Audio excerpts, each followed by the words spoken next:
I'm a 48-year-old deer hunter from northern Minnesota. I've been doing this since I was big enough to sit in a stand without falling out. I've spent more hours in the woods than I could ever count, and I always kind of thought I had a good read on what goes on out there. Most of us probably do. But after November of 2021, I don't say that anymore. I hunt a chunk of public land not far from Eli, way up north. It's swamp and pine and blowdowns. It's a place where a good buck can disappear 10 feet from you and you'll never see him.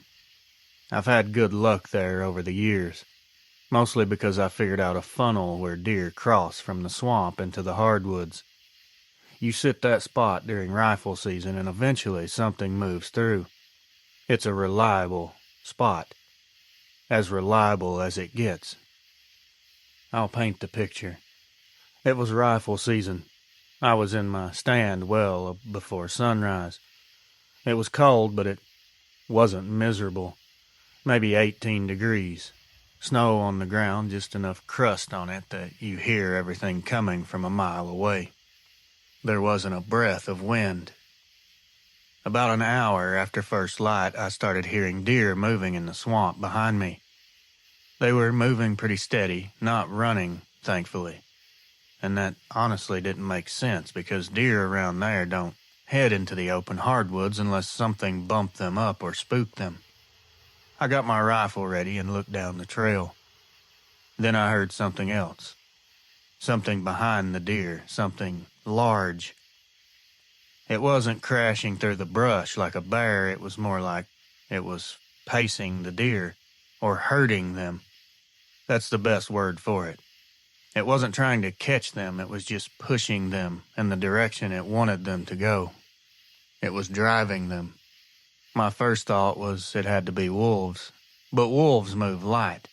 These steps were heavy enough to vibrate through the metal of my tree stand. The deer came through in a tight little group. 2 does, a smaller buck behind them. They were funneling like they always do, but they were nervous in a way I wasn't expecting. Their heads kept turning the wrong direction, like whatever was behind them wasn't close, but they knew it was there. I brought my scope up and tried to spot what was pushing them, but all I saw were shadows. Then I heard something off to my left in the hardwoods. A branch snapped. A deliberate one. This wasn't a deer. Definitely not a squirrel. Something stepped out just inside the tree line, maybe 60, 70 yards from me. And I froze, because it wasn't a deer or a wolf or a bear. It was standing on 2 legs. I didn't get a direct, straight shot, clear look at its face because it was angled away from me watching the deer. But the shape of it, the size of it, I damn near dropped my rifle. This thing was huge. Its shoulders were as wide as a big man, but a lot thicker. Like it had more muscle than anything that should exist in this woods especially. Fur completely covering all over it. It had long arms that I can't even describe. The head, it was definitely canine, no doubt. It was shaped just like a dog or a wolf. It was also more narrow and a lot bigger, of course, and set on top of the shoulders like a linebacker. This thing didn't even have a neck. It was panting, like it had been chasing the deer, which makes sense, I suppose. It was standing there perfectly still at that point, like it was waiting for its opportunity. That's when it hit me. There were 2 more of these things. The one behind the deer was pushing them forward, and this one was waiting in the funnel, exactly where a smart hunter would put himself. I'm telling you right now, that thing wasn't guessing. It knew the terrain. It knew the deer were coming to it. It had positioned itself for the kill, like it had done this 100 times before. My breathing just went to hell. I couldn't even steady my gun. I wasn't going to shoot it anyway because I didn't know if my .30-06 would even matter to something this big. I didn't know what the hell I was even looking at. The deer came through right where they always do. The first doe passed the spot where that thing was standing, and the second she cleared by maybe 10 feet. The creature moved. It wasn't really fast like sprinting, it was fast like dropping the clutch on a car.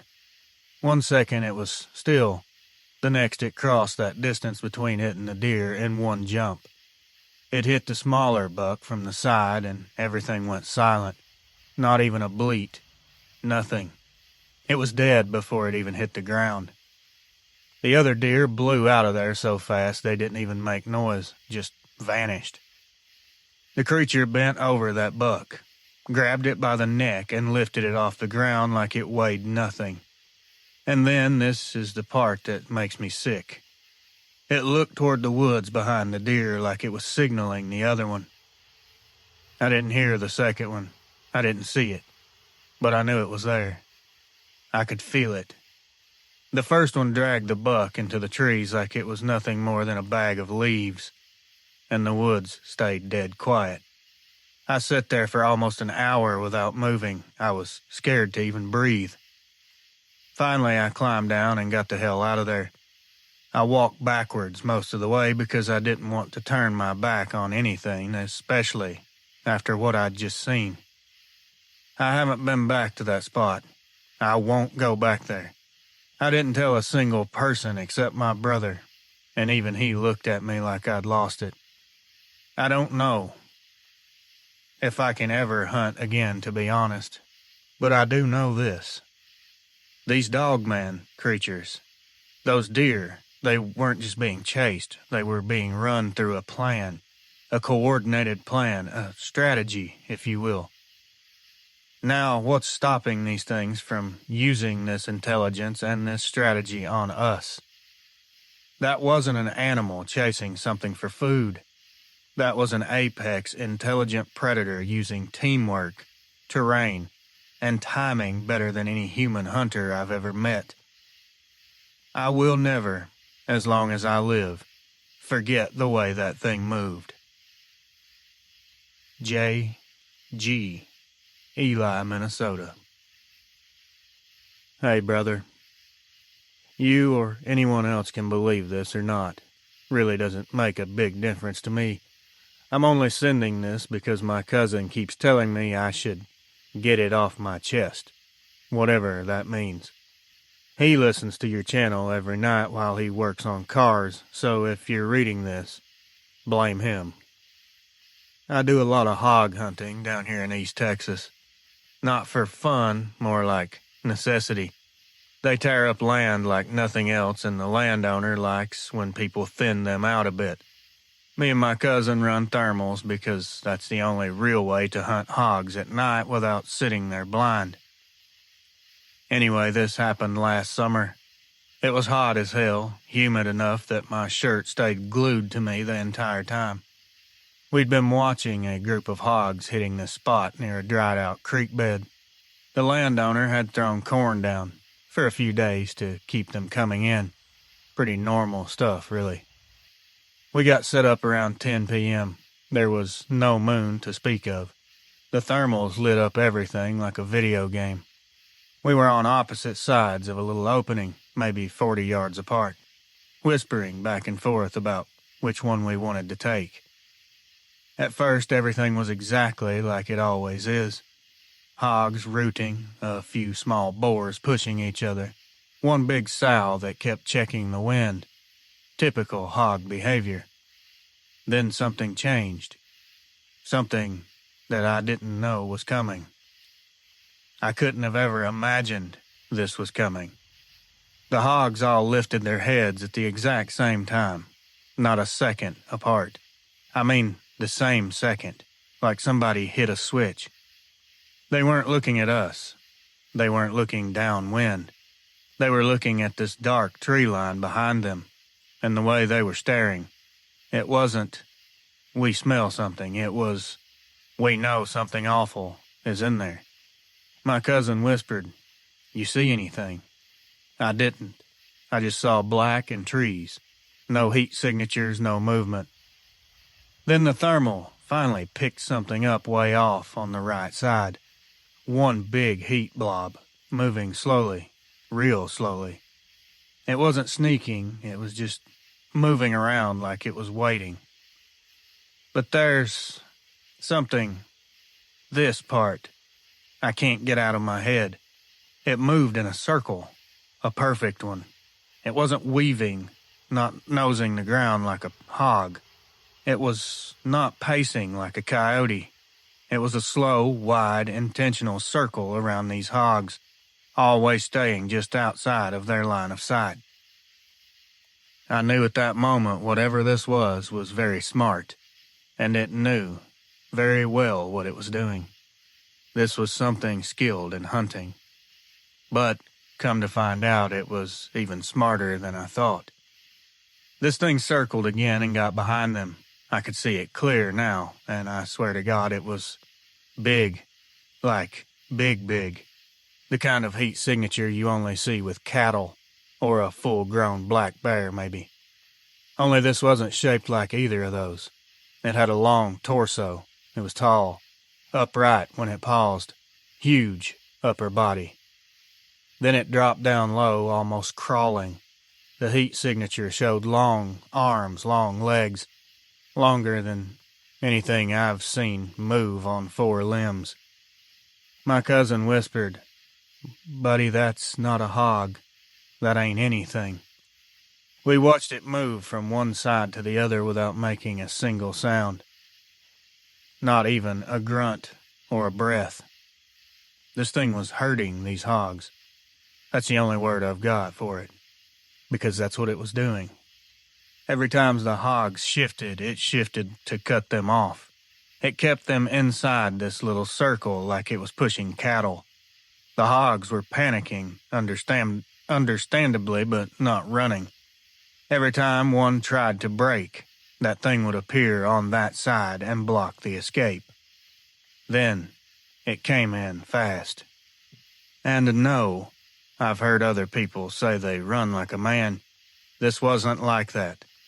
One instant it was 20 yards from the hogs, and the next it was right there on top of them. It was a blur. My thermal could barely keep up. It hit a medium-sized boar first. Not the biggest one, not the smallest. It knew which one was easiest to separate. It dragged it down like it just weighed 5 or 10 pounds. The rest of the hogs exploded out in every direction.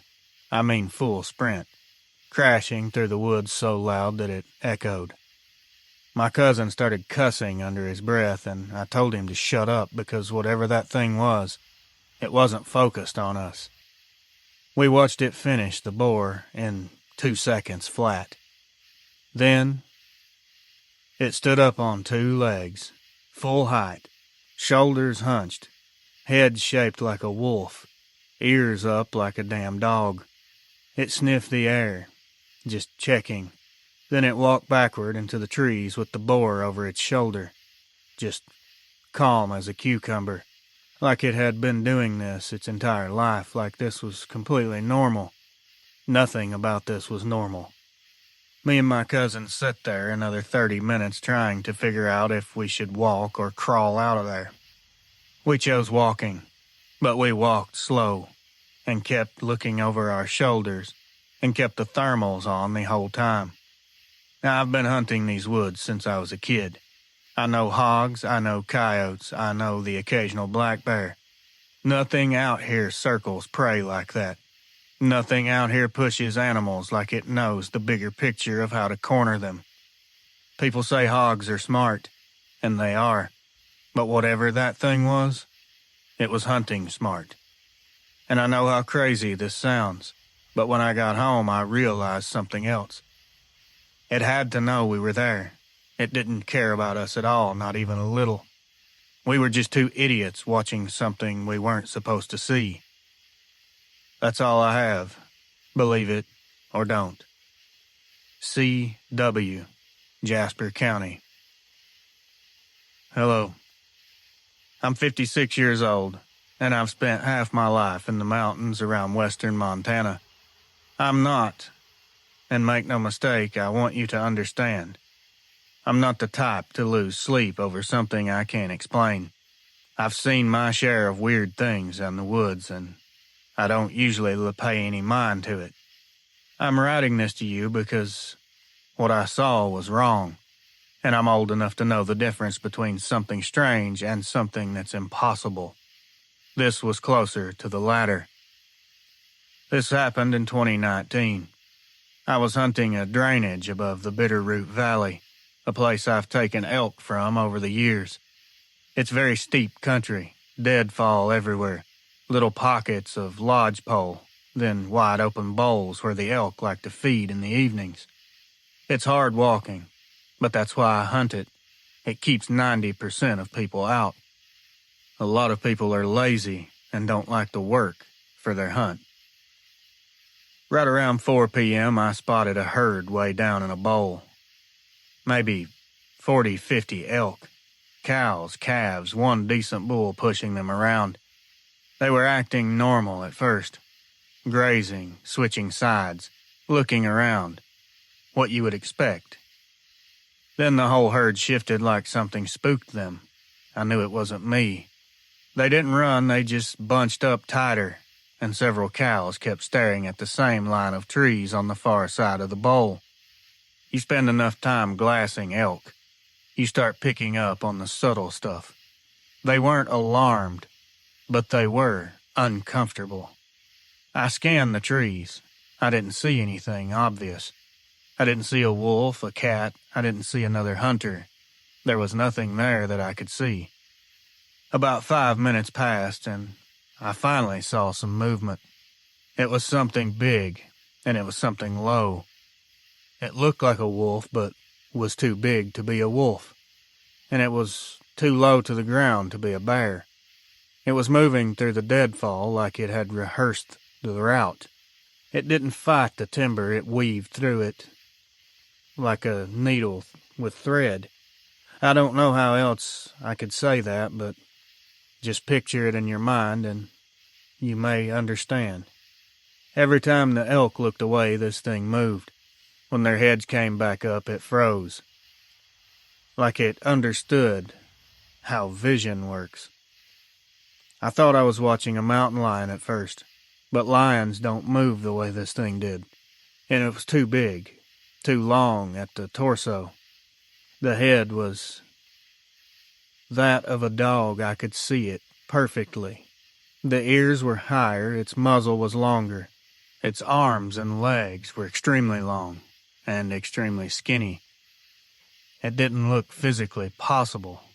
This looked like something out of a movie. It got worse because I watched it stand up. It was standing just enough to look over the deadfall. A very quick rise, maybe a second or two. It was standing on 2 legs. I saw it. Very tall, very lean. Dog-shaped head, as I said before. It had shoulders like a man who spends his life swinging an axe. It was the awareness that got me. This thing checked the wind. It checked all the exits. It checked the spacing of the elk. It was calculating the same way I would if I were planning to stalk on a herd. Only it was doing better than I would. It slipped back down low and moved left, cutting off the drainage that the elk would naturally run through if they took off. It wasn't hurting them, it was not rushing them, it was shaping the situation, controlling the geometry of the bowl. The bull kept bulging half-heartedly, but even he looked bothered like he knew something big was off. The creature waited until the elk shifted again, then it made its move. It closed 50 yards, like smoke. I heard nothing. This was silent, smooth. If I hadn't been watching through glass, I would have missed it. It targeted a cow at the back of the herd, the slowest one, the one lagging behind the rest. Now you know predators do that, yeah, but this was not opportunistic.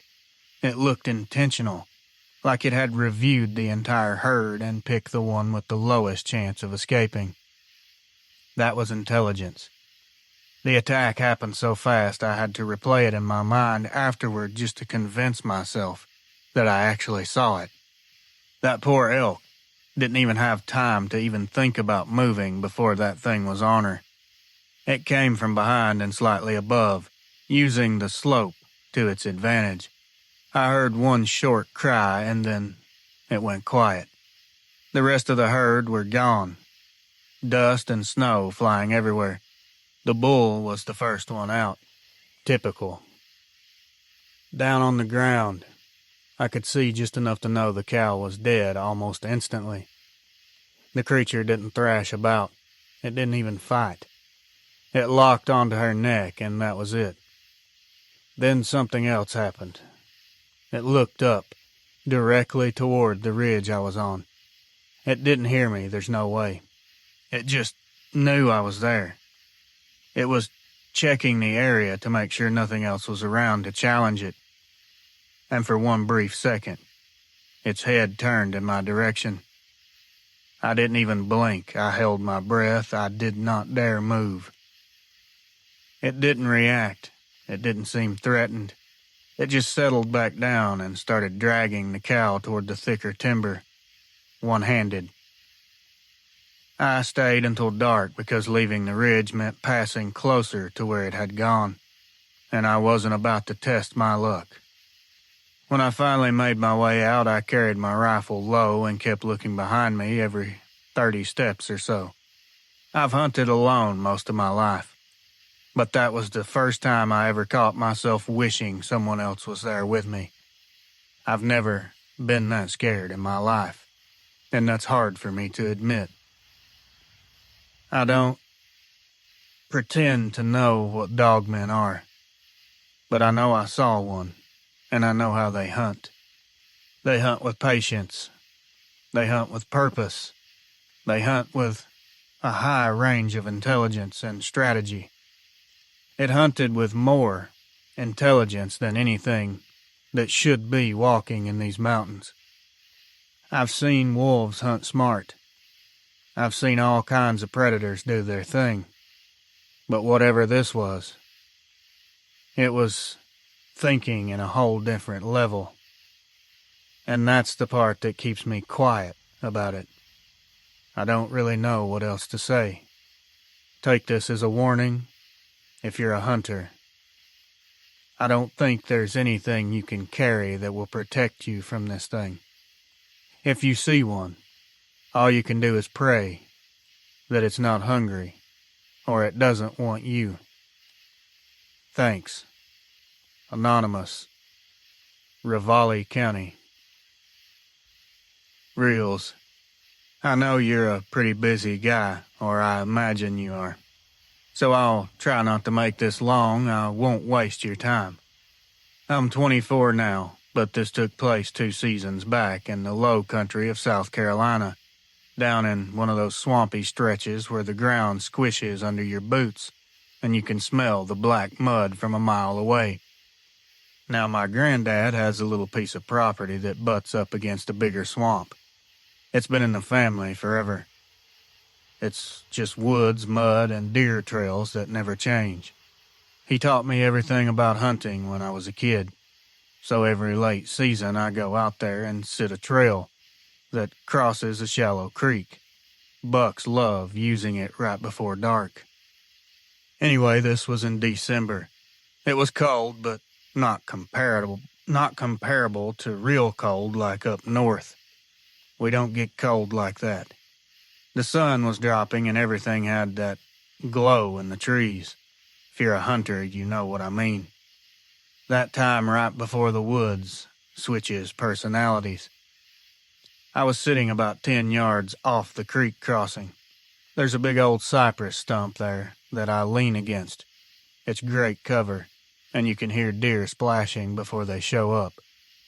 Around 4:30, I heard something running way off. Hooves. I figured it was that tall 8-point I'd seen twice but never got a shot at. I eased my rifle up and got ready. When the buck came into view, it wasn't running like a deer normally runs when it's spooked. This thing was bounding. It wasn't blowing, it was dodging, like it was trying to outthink something behind it. It got to the creek and hesitated for a moment. That buck never hesitates there. I've watched deer cross that spot since I was old enough to hold a flashlight. They splash, they go, and that's it. But this one stopped dead and lifted its head high, sniffing toward the water like the danger wasn't behind it, but in front of it. That's when my guts locked up. Something was in the creek. It wasn't moving. It was just there. I didn't see it at first. The water was dark. There was shadows everywhere. But the buck took one step toward the bank, then backed up like it got hit with a smell I couldn't process. Then I watched the water shift. It wasn't ripples from a current. It shifted from weight like something heavy had been standing completely still under the surface. I felt my heart crawl up into my throat. That buck stared right at the water. Tail twitching, ears flicking, muscles coiling up tight. I swear on my life it turned and tried to run back the way it came, which deer almost never do when something's chasing them. It didn't matter. Something rose up from that creek like it had been part of the mud. I only saw it for a second before the trees swallowed everything. But that second, it's burned into my brain and will be for the rest of my life. It wasn't standing on the bank. It was standing in the water, waist deep, shoulders hunched. Its head was shaped like a wolf, but longer in the snout. Rougher hair around the neck like a mane that got dragged through swamp filth. The eyes, they were too bright. It wasn't normal reflection. These things were amber and they seemed to be glowing like flashlights. Before the buck could even move its body to run, the thing moved.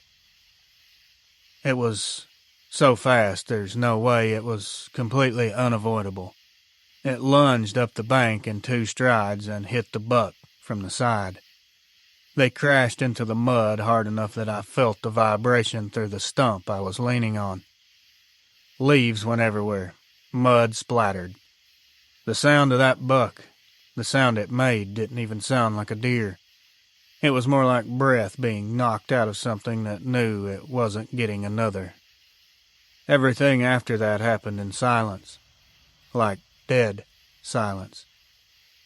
It didn't thrash or roar or shake its kill.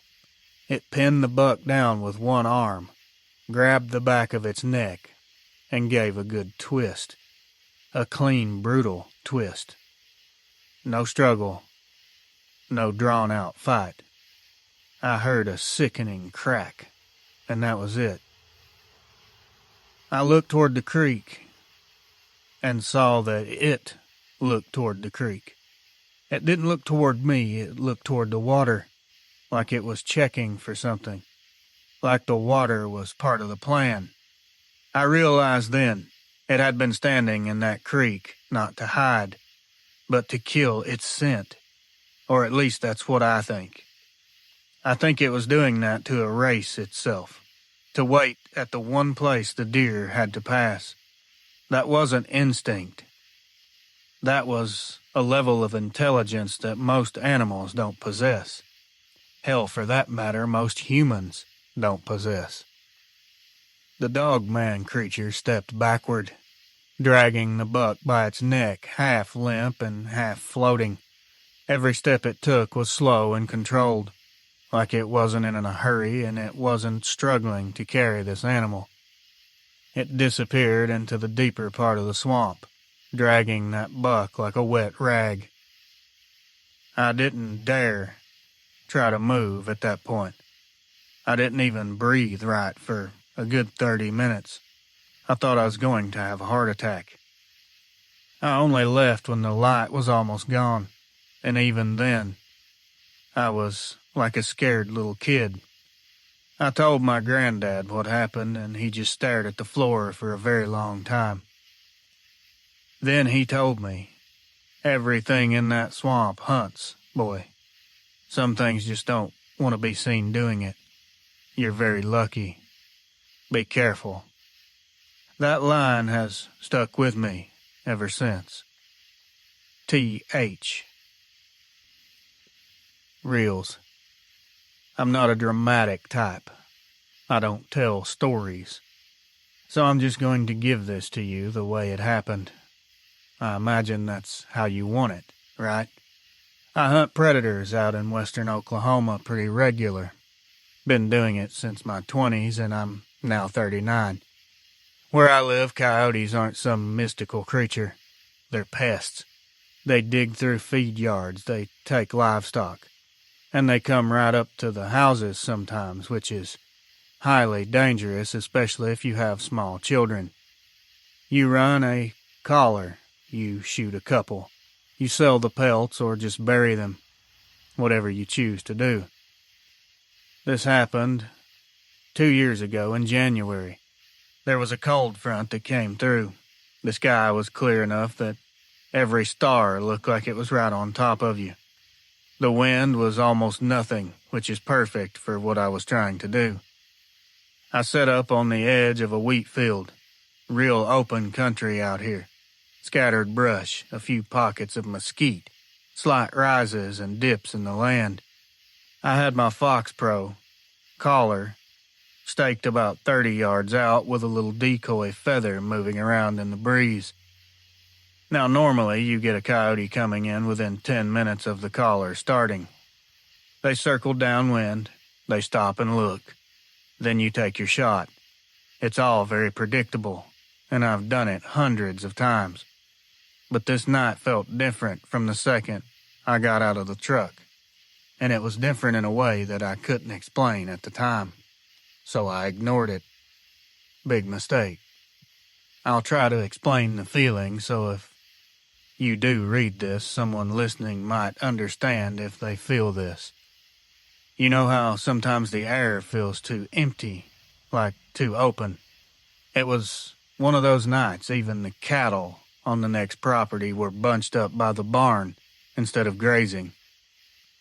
I put out the collar anyway and started with a soft rabbit in distress sound. Just something to get attention. 5 minutes go by, nothing. 8 to 10 minutes pass, nothing. Then all at once every single thing in that field went silent. Even the slight movement of the grass seemed to stop. I lowered the volume on the collar and listened. I heard footsteps, and they were behind me. They were steady, too spaced out to be a deer, and way too heavy to be a coyote, too slow to be cattle. I turned in my seat just a little, trying not to silhouette myself. I didn't see a thing, but the feeling hit me like a hammer. Whatever was out there wasn't coming for the rabbit sound. It was hunting the collar itself. Predators do that, sure, but not the way this thing was doing it. Coyotes come in cautious. Bobcats will come in low and slow. A lion, if we had any, would come in silent. This was different. It circled me. Not wide, not fast. Just circled. My thermal wasn't picking it up for some reason. Either it was staying behind rises in the ground or it was low enough that the brush was hiding it. The second sound, it came and it just kept moving. It seemed to be off to my right. Then it would be behind me again. Then it would be way off to the left. I don't know how it moved so quickly without me seeing or hearing it. I turned the collar completely off just to see what would happen. Deathly silent. Then I heard the exact same sound come back across the field, but not from my collar. Something was mimicking it. Not perfect, but close enough. A long, broken rabbit scream that sounded wrong, like the pitch was too deep or the breath behind it was too strong. Every muscle in my body tensed up. I raised my rifle up slow, and I finally caught sight of it. The far side of the field, crossing from one brush patch to the next. This tall, upright for a second figure. Then it went back low, and then upright again. It was testing the distance. It was testing me. Testing the caller. Predators do not analyze situations like that. They react. They see. They smell. They move. This thing was using the land to its advantage. It was using the shadows, even. Using the silence between my breaths. I don't even know how to describe this. To make you understand how insane this was. I watched it stop behind a mesquite cluster maybe 70 yards out. But just a shape at first. Very broad, very tall. It had arms that were just too long. Its head was angled downward toward the collar like it was studying it. I don't think it was fooled at all. I think it was deciding at that moment. Then it started moving in again, but not toward the rabbit sound. It was moving toward me. Directly in my direction. Like it had realized the collar wasn't the source of the real life in the field. Every instinct in me had told me not to shoot. Not because I didn't want to, because I wasn't sure a shot would matter. And if I didn't put it down with a shot, I knew damn well it would close that distance faster than I could cycle another round. It got within probably 40 yards, which is way too close. Close enough that I could see the outline through the brush. Its head was shaped wrong. Its legs were bent wrong. The shoulders were hunched forward like something about to drop to all fours. The eyes are what really messed me up. They reflected the light back in a way I've never seen. This wasn't like a normal predator. It was way more intense than that. More focused. Like it was waiting for me to make the first mistake. Then it made a sound, barely above a whisper. I realized it wasn't a growl, it was sniffing. It was tasting the air, working the wind like a professional. It wasn't here for the collar. It was here for the thing the collar would bring in. Me. I never saw it show its teeth. I never heard it growl. It just turned, crouched down, and melted back into the brush like a shadow that moved between darker shadows. I sat there for a few minutes, holding my rifle up, waiting for, I don't really know, something, anything. But nothing came. When I finally worked up the nerve to stand, my legs were shaking so bad I couldn't trust my first step. I walked out of that field. I made it. I left the collar still on the ground, the decoy still spinning. I didn't go back for him. I won't go back for him. I've been calling predators for almost 20 years.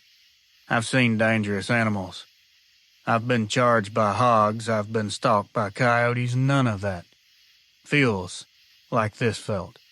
I cannot describe to you in words the feeling I had of dread. The very thought that this was my last moment on Earth. It's something that has to be experienced firsthand, and I pray that no one understands what I mean. Anyone can take this however they want. You can come to terms with it, you can deny it, you can call me a liar if that makes you feel better. But if you take nothing else, please understand. I'm not lying to you. I told you exactly what happened, what I saw, how it behaved, and this is not a joke. If you go out there, if you're hunting, hiking, whatever you're doing, close to or inside the wilderness, you better carry some sort of protection, no matter what it may be. And no, I don't mean a knife or a machete. At least have a can of bear spray. At least. Thanks, Reels. D.R. Custer County. Reels. I really hope you're going to believe me, 'cause most people don't. I've run through every possibility in my head for over a year now, and Nothing seems to fit. I can't explain any of it. This happened east of Roswell, out in the country where the land is so open you can watch your dog run away for 3 days. Flat prairie, shallow draws, short grass, nothing to hide behind except low ridges, and that's about it.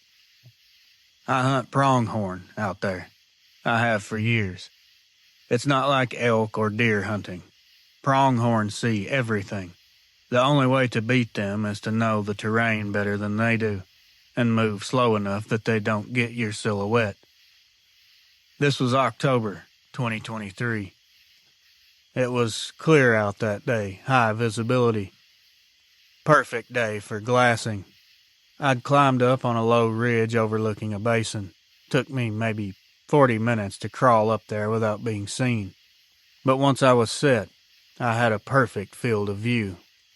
I spotted a herd, feeding about a half a mile out. A dozen does, 3 young bucks. Nothing big enough to shoot, but I was enjoying watching them. Watching pronghorn through a spotting scope is honestly one of the most peaceful things in the world. They were relaxed, flicking their tails, moving, shifting positions, completely unaware of anything. Then, around the 10-minute mark, they all looked up at the same time. Not toward me, not toward the wind, toward a dry area that cut through the basin.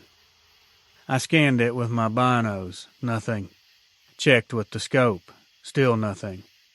But I knew, I could feel it deep down, something was off. The dust down there wasn't moving the way dust normally moves. There was a disturbance, and it wasn't the wind. It was more like something heavy, moving its weight, slow enough that the dust didn't rise in a cloud, it just kind of rolled. I kept glassing that spot, and unfortunately, I finally saw what I was looking for. A shape, moving with a rhythm that doesn't match any animal that I know. It was very low to the ground. It wasn't a light trot either. Not the rolling stride of a dog or a hog. Not the shoulder-heavy movement of a big cat. This thing was staying below the lip of the area, only exposing part of its back now and then when it passed lower cuts. At first I thought maybe this could be a person crawling, but people don't cover that much distance that fast and that smoothly. They don't move with that kind of flow. It was unnatural. They don't synchronize every movement with the exact moment their prey lowers its head to feed. But that's exactly what this thing did. Every time the pronghorn dipped their heads, it slid forward a few feet. When they lifted, it stopped, perfectly timed. That was the moment the hair on my arms began to stand up. It wasn't timing them, it was studying them and their movements. The pronghorn moved again, just a small, natural repositioning. That thing adjusted its route instantly, as if it had been waiting, anticipating for that exact angle to open up. It stalked like something that had spent its whole life learning exactly how far pronghorn can see and exactly how much movement their eyes are able to catch. I finally caught a clearer glimpse as it passed a deeper cut. I saw long, dark fur, not thick like a bear, more sleek, like an animal that's built for speed. Its shoulders were forwardly sloped. The back legs were bent the wrong way, like something that could drop into a sprint faster than physics should allow. The head, I'm sure that's what everyone, including you, is probably wondering. It was out of place for me. It was definitely that of a wolf or a Doberman pinscher. That's the best comparison I have. So if that tells you what it was, then so be it. Call it what you want. It lifted its head once, just a quick rise, checking the herd spacing. I saw that long snout, and I saw those pointed ears. Even at that distance through a scope on high magnification, I could tell the eyes were too far forward to belong to a normal canine.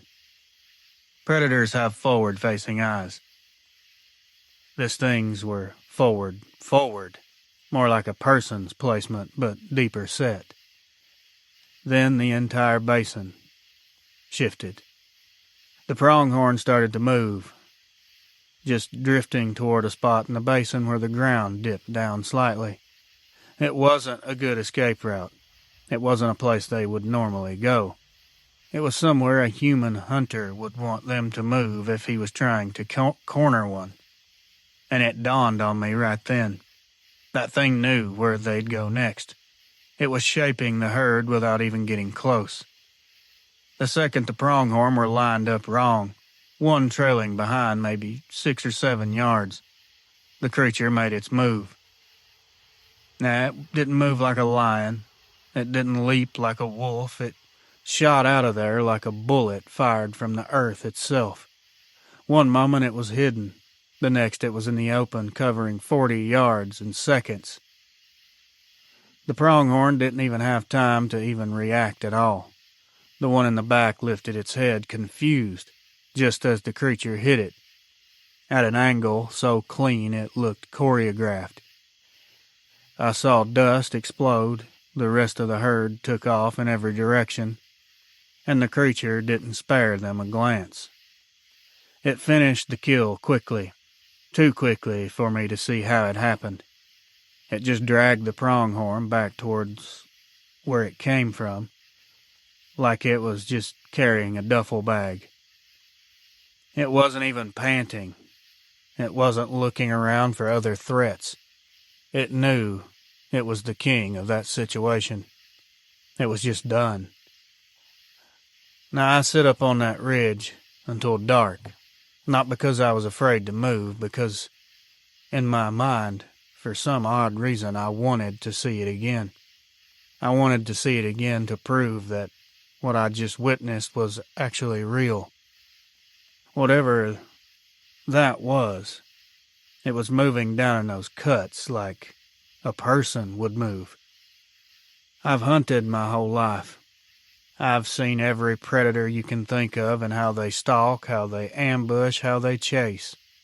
Nothing I've ever seen planned their movements the way that thing did. This thing was not reacting to the herd. It was directing them the way that it wanted them to go. I'll tell you something else before I end this. It didn't look surprised that the hunt worked out. It looked like it happened exactly as it expected it to, like it always does. I hope this helps someone, or shines some light on a question someone may have. As far as are they physical or are they spiritual? I don't know about you, Reels, but this answers the question for me. Ghosts and spirits and demons have no need to hunt for food. J. L. Chavez County. Hey, Reels. My encounter eats at me every time I look at my dogs, or when I walk past the timberline behind our camp. I've hunted black bear in north-central Pennsylvania since I was a teenager. I'm 33 these days. I've run hounds with my dad, my uncles, and just about every local in this county who still believes in old-school hunting. Just so this makes sense, this happened during the legal firearms bear season, in a WMU where running hounds is permitted.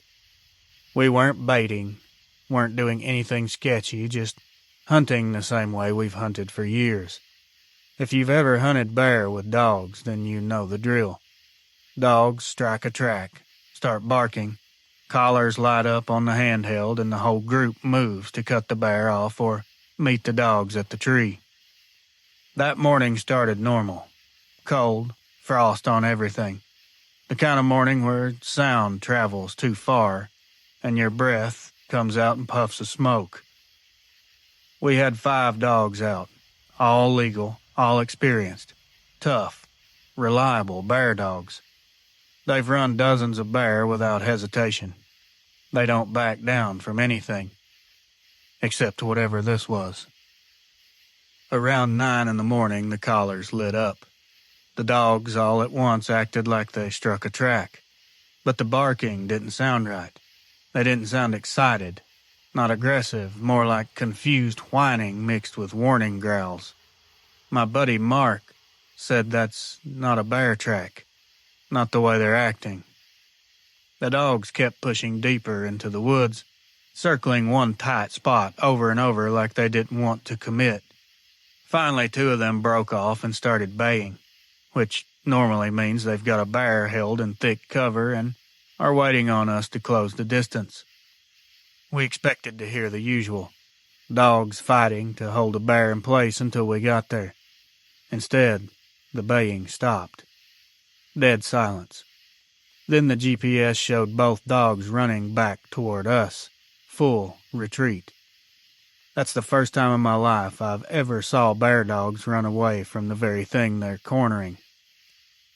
We figured it was maybe a big boar, and the dogs just got bluffed. It happens sometimes, though not often. But when we got to the place where they'd bayed, everything about it was wrong. First thing we saw was a deer, or what was left of one. Not a bear kill, more like something ripped it apart and didn't care what pieces went where. The rest was dragged into brush, not bait, not corn, not feed, just a natural kill site, and a violent one at that. And before either of us could make any sense of that, something roared in the timber ahead of us. This wasn't a bear roar, not even close. This was a lot deeper, more anger than warning. We both froze up. We heard footsteps, pounding the ground hard enough that the leaves were shaking. Something massive was running through the timber, and it wasn't running away. It was chasing something. Right then, not far away, up ahead, a huge black bear burst out from behind a rock, sprinting like it was being chased. And behind it, brother, I still see it clear as day now that I'm sitting here typing this. That thing chasing it wasn't losing ground. It was gaining, and gaining quickly, running like the woods didn't even exist around it. The bear was terrified, you could see it. Imagine that for a second. Let's stop. A fully grown Pennsylvania black bear, maybe 300 plus pounds, running for its life. Then this Dogman thing hit it. It wasn't a tackle, not a struggle. This was just a impact, like a train wreck. 1 second the bear was running. The next second its whole body was sideways, smashed onto the ground. We felt the ground vibrate under our boots. It hit so hard. That creature was on it instantly.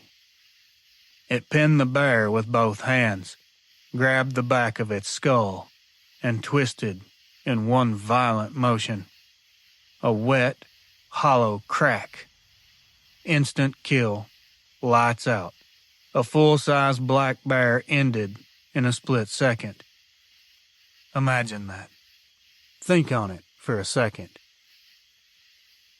It turned its head toward us after that, which made my stomach cave in on itself.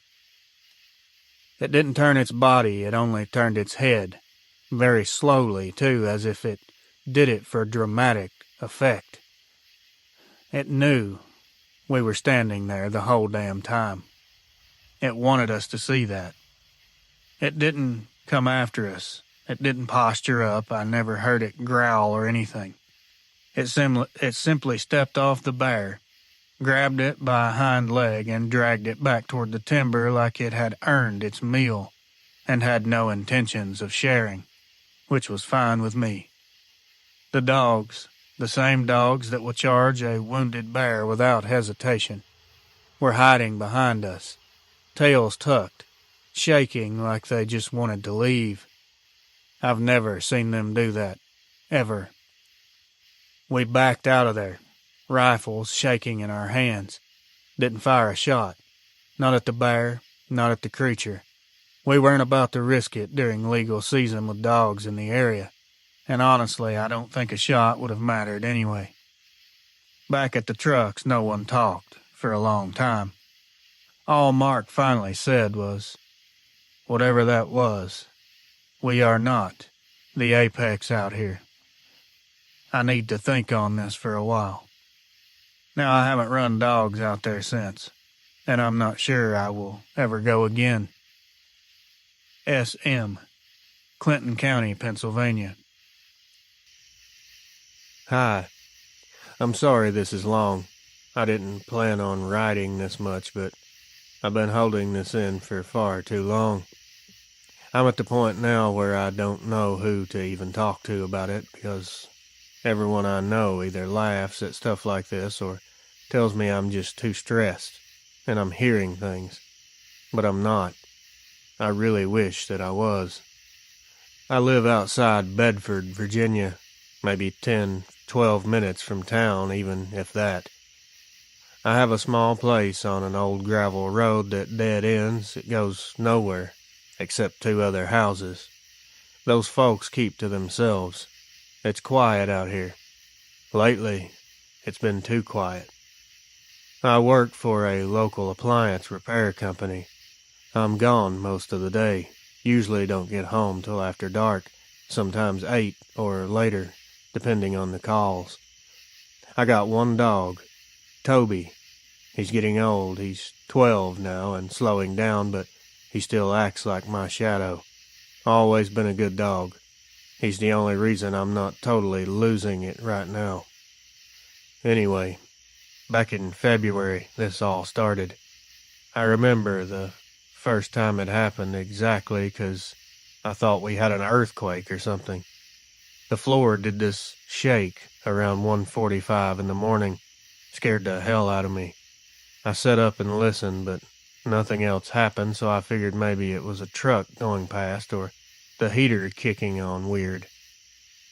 The next night, it happened again, around the same time. Except this time I wasn't just a shake. I heard something down there, underneath the house. My place sits on a half crawl space, maybe 3 foot tall at most. I never really messed with it besides putting some tools in there maybe once or twice. The sound I heard was not pipes. It wasn't ventilation. It wasn't water. It sounded like something breathing. Like whoever it was taking long, dragging breaths, almost like snoring. More like something big trying to breathe, quietly but failing to do so. Toby, he heard it too. He lifted his head and growled real low. He never growls at anything unless it's serious. I got up, checked every room like an idiot because I was expecting someone laying on the kitchen floor. That's how loud this was. I checked every room. I couldn't find anything out of place. This went on for at least a week. The same thing every night, between 1:30 and 2 in the morning. The floor was vibrating a little and that damn breathing underneath me. I started losing sleep. I was nodding off during jobs while driving. One lady complained I hooked her dishwasher up wrong, but I didn't. She just had a bad outlet. But my boss still talked to me about slipping lately. One night I'd got pissed and had enough. I grabbed a flashlight, went outside in the cold, and opened the crawl space door. I don't know what I thought I was going to do. Scare off a raccoon, maybe. That was my hope, anyway. Because anything bigger than a raccoon, well, I wasn't ready to think about that. I was hit with a smell immediately. It smelled like a metallic, wet tang smell. It wasn't blood exactly, but very close. I got on my stomach and shined the light around. I saw dirt, insulation, some spider webs. Nothing. As I was about to crawl back away and give up my search, I heard that same slow breathing, but this time it sounded like it was only a few feet in front of me. The flashlight hit two shiny spots. I thought it was nails or something reflecting, so I shifted the light and realized they were eyes. They were wide apart, and no animal in Virginia holds its head up like that in a crawl space. This thing was tall enough that its eyes were level with the floorboards above it, like it was lifting itself up. I couldn't even move backwards because my body just wouldn't do it.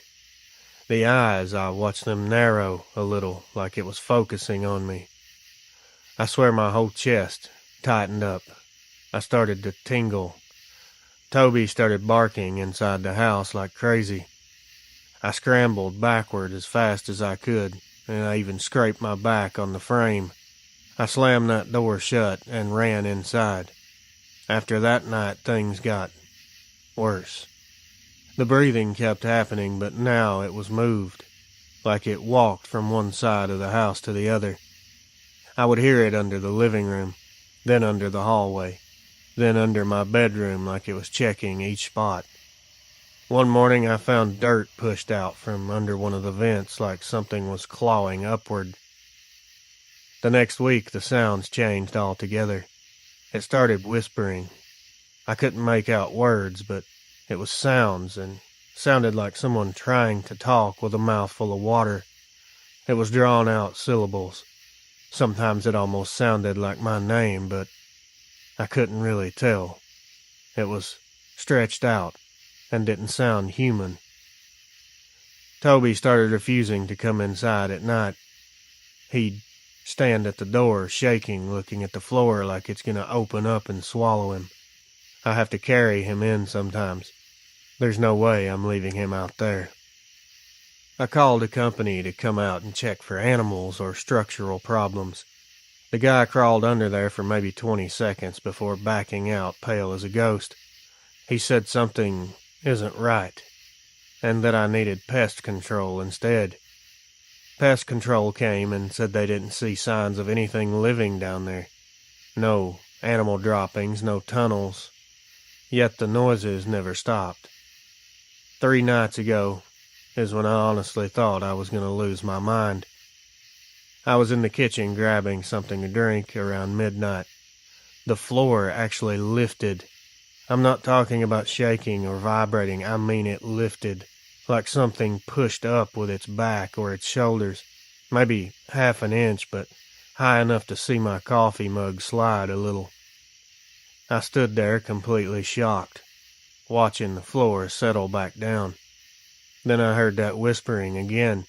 It was louder, and it was right beneath me, like someone talking straight through the wood. I couldn't sleep at all. How could I?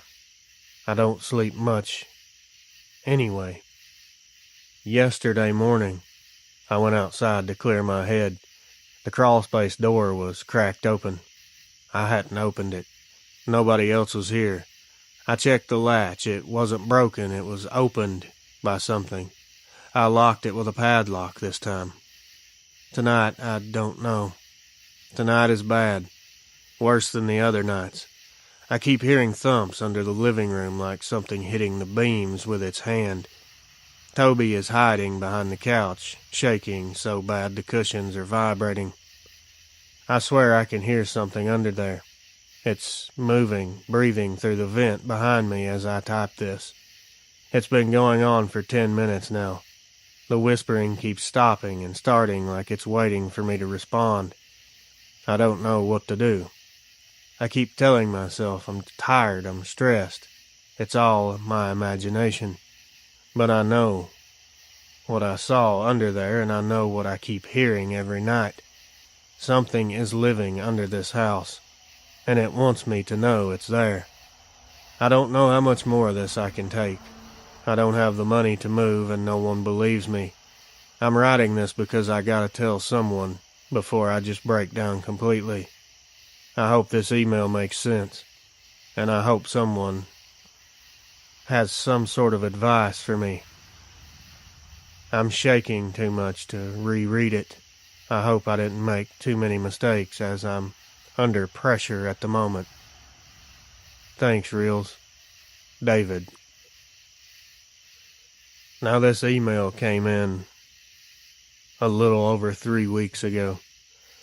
I've actually talked to David on the phone several times, and it seems here lately some of the things I've told him to do. I had him put in some motion-activated lights and a few other tricks I've learned from other people along the way. It seems as though whatever it was is gone now. He hasn't had any more incidents as of, 2 weeks ago. Thanks, David, for reaching out. I'm glad I could help. If you have any more problems, if you're listening, be sure and email me or give me a text. Thanks, brother. Stay safe.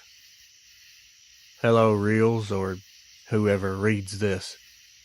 It's only me, buddy. My daughter helped me find your email. I'm not good at this sort of thing, so I hope this goes through. I don't know how these things usually work. I don't know if there's a way that you go about this, but I'm just going to say it out like I would tell my sister or someone on the phone. My name, you can just use Helen, and I live outside Worcester, Massachusetts, in a town called Leicester, Leicester. I would research these names, guys, but I kind of read these on the spot sometimes. I clean houses for a living. Been doing it since my kids were little. I'm 63 now, and my knees complain every set of stairs, but I still manage. The road I have to drive in the mornings is what started all this. I leave my house around 4:45 a.m. most days because my job is across town, and the lady likes her place done before she leaves for work. If you know the area, I cut down Paxton Street, and then take the road that goes by the old cemetery on the hill before you get closer to Worcester. It's a small place. Old stones, iron fence in some spots. The rest is just open with a low stone wall. I've never paid much attention to it besides thinking it looks sad in the winter. This all really started after that big snowstorm we had at the end of January. The plows had pushed the snow up high along the sides of the road, so the cemetery looked like a sheet of white with these gray stones poking out. The first morning that I saw it, I thought I was just tired. I was driving by, sipping my coffee, same as always.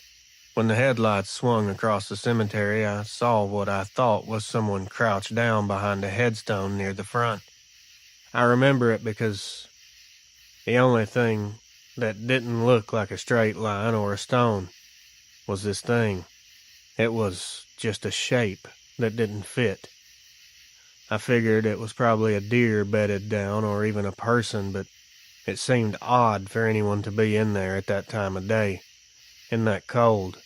It was 11 degrees that morning. I slowed down a little, but I didn't stop. You don't pull over alone before 5 in the morning by a cemetery. At least, I don't. And I wouldn't recommend it. All that day, I couldn't help but think about it off and on.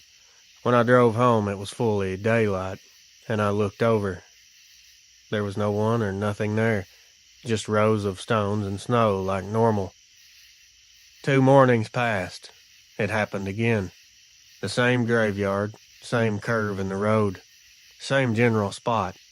Headlights hit the stones, and there behind it, the same crouched shape. It was taller than a human sitting, shorter than someone standing up. It was like someone squatting with their arms resting on their knees or something like that. Only this time I could tell it wasn't wearing a coat or a hat or anything that looked like clothes. There was no color separation, just a dark shape against the snow.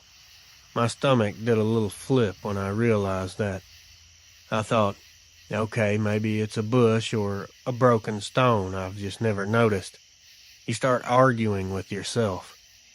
I told my daughter about it, and she said, "Mom, It's probably just a branch in front of a stone or something dumb. We laughed about me needing more sleep. That should have been the end of it. Except it wasn't. The third time I saw it, it wasn't crouching anymore. I was a few seconds earlier than usual, maybe 4:40 instead of 4:45. As I came around that bend, my headlights went across the front row of stones. The shape was there again, only this time it was standing. It was too tall. That's the part that instantly made my whole body go cold. It didn't look right with the rest of the cemetery. Everything out there is short and square or rounded stone. This thing broke the line. It was up above the stones by quite a few feet or more. The head was long. I don't know how to put it. Not like a normal head and shoulders. More like the neck went up too far, and the head was craning forward toward the road. I could feel it looking at my car. That sounds crazy even as I type it, but I swear on my grandkids that's how it felt. Like something that was used to the dark and didn't like my lights on it. I sped up. The whole day I couldn't get rid of that. Every time I walked past a window in the houses I was cleaning, I would check outside without even meaning to. My heart would jump if I saw a tall shadow or shape anywhere, even if it was just a tree. I kept saying over and over to myself, "Helen, you're too old to be spooking yourself over a shadow in a cemetery. Get a grip." I tried, trust me.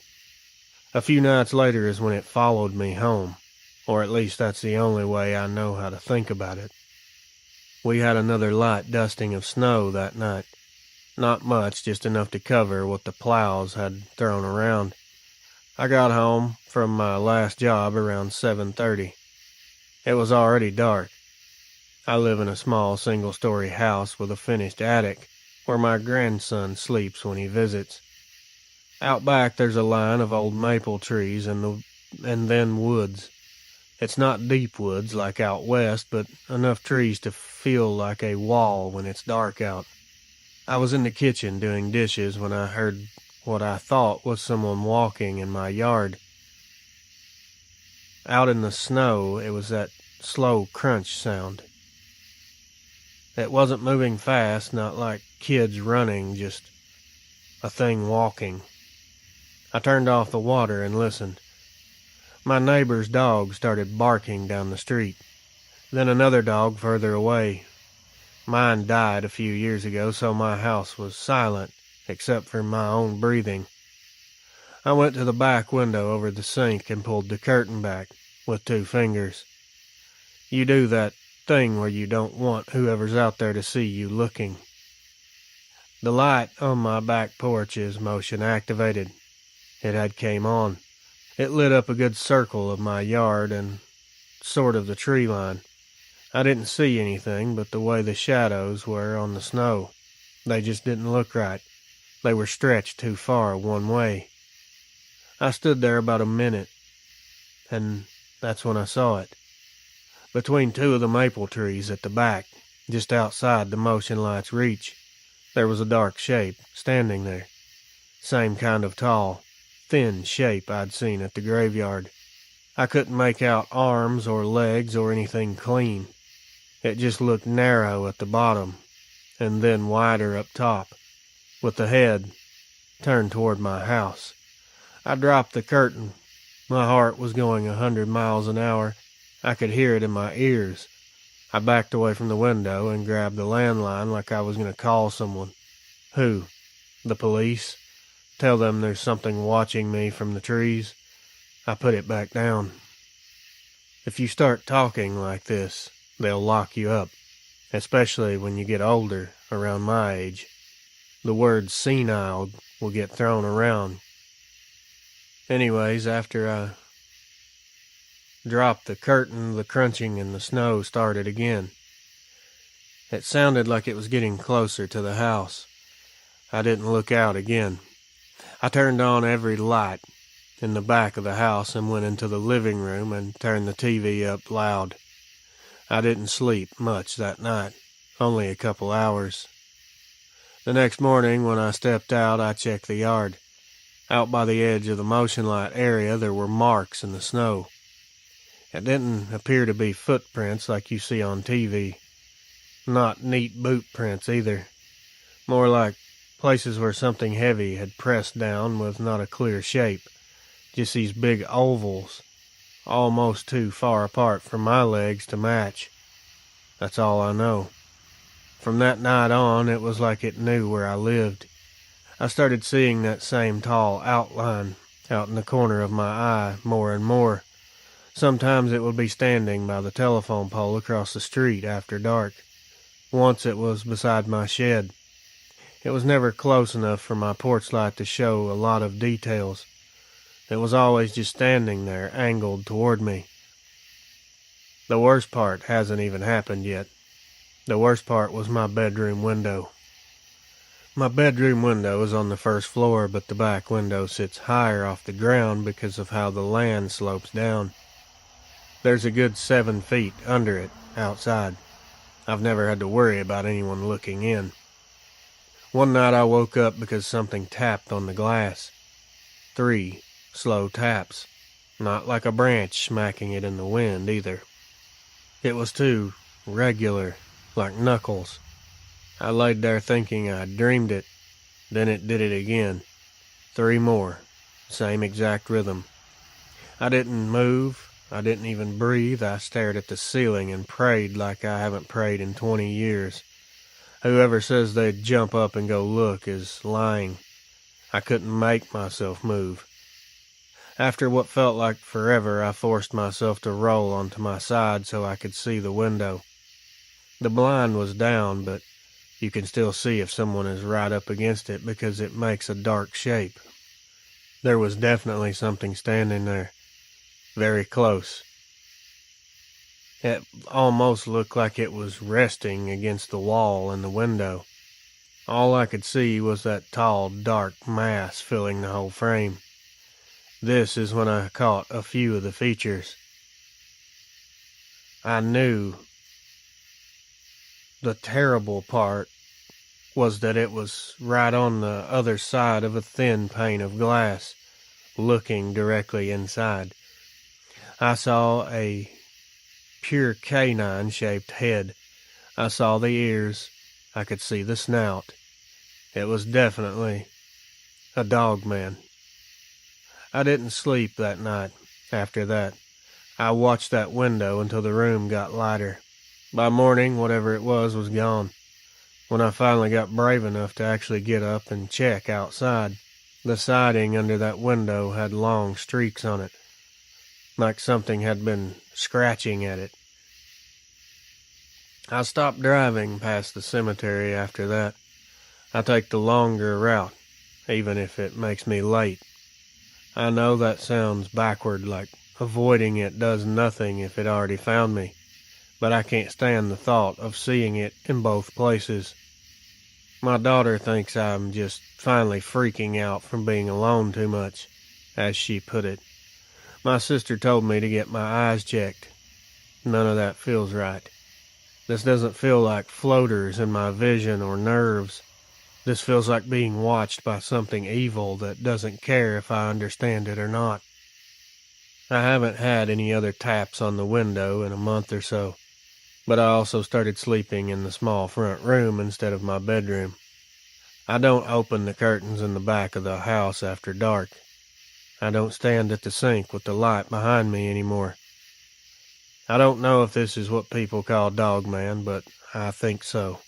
It could be something else, I suppose, or just my brain finally cracking.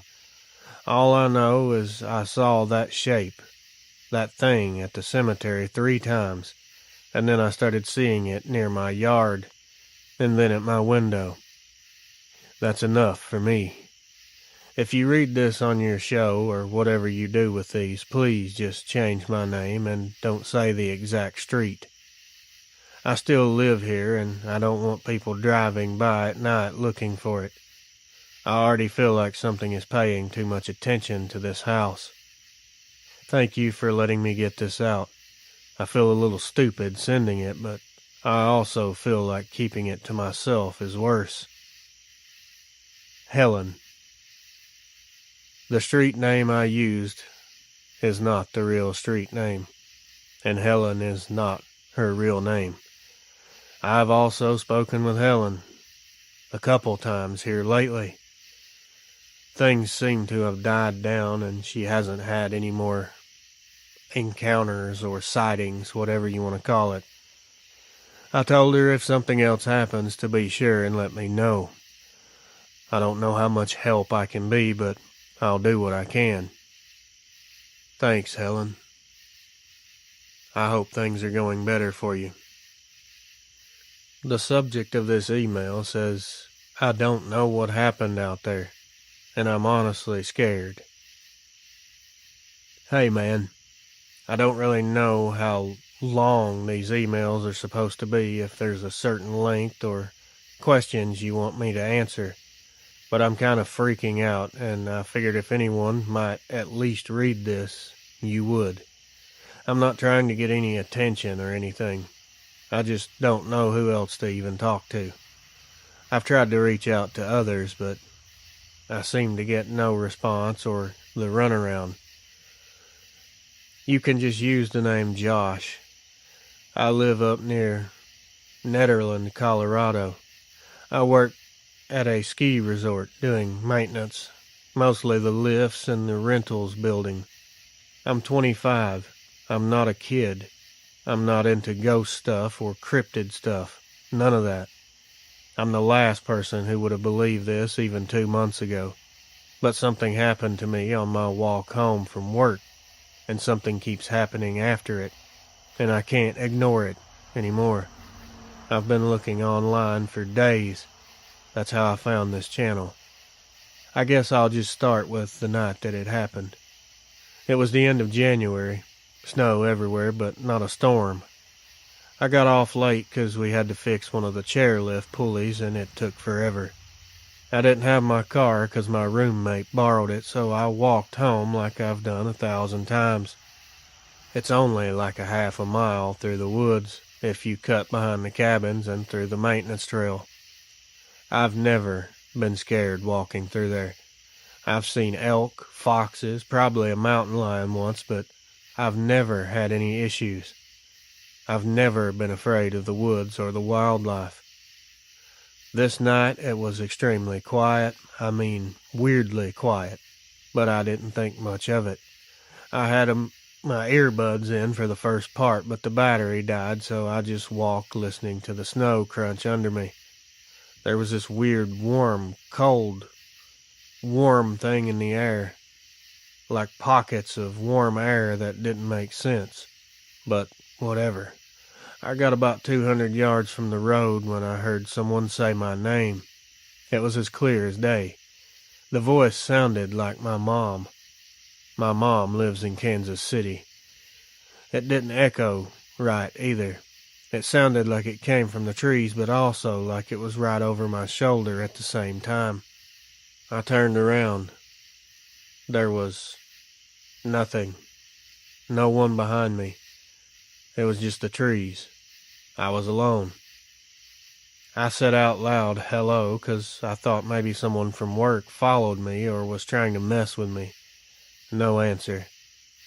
Then it said my name again, the same exact voice, same tone, same inflection, like a recording of my mom when she used to wake me up for school. I swear to you, I'm not crazy. I felt this weird feeling like either I should run or I should walk toward where it came from. Like two thoughts trying to happen in my head at once. I don't know how to explain it. It was like being pulled both ways. Then I saw something move in the pines. It was taller than anyone I know, and it moved too smoothly, like it was gliding instead of stepping. I took one step back, and the next thing I remember is waking up on the gravel across the road near the resort. I was laying face down with snow stuck in my hair. My phone said it was 3:17 a.m. The time between hearing my name and waking up was only like 2 minutes in my head, maybe less. but in reality, it was almost 3 hours. I didn't have frostbite or anything, but I was freezing and very disoriented. I got home and my roommate asked why I was banging around at 3:30 in the morning. I told him I slipped on the trail. I didn't want to sound insane. I figured maybe I hit my head or something, concussion, except there wasn't a mark on me, no bruise, no lump. The nightmares started soon after that. When they first started, the dreams were I'd be standing in the woods calling for help and hearing my mom answer but never seeing her. It got worse over time. Now it's always the same dream. I'm in my bed, but it's like I'm awake inside the dream. I can't move, I can't talk. The room is dark except for light from the street lamp through the blinds. Something tall is crouched at the foot of my bed. It don't move, it just watches me. I can't see its face. It's like the shadows bend around its head.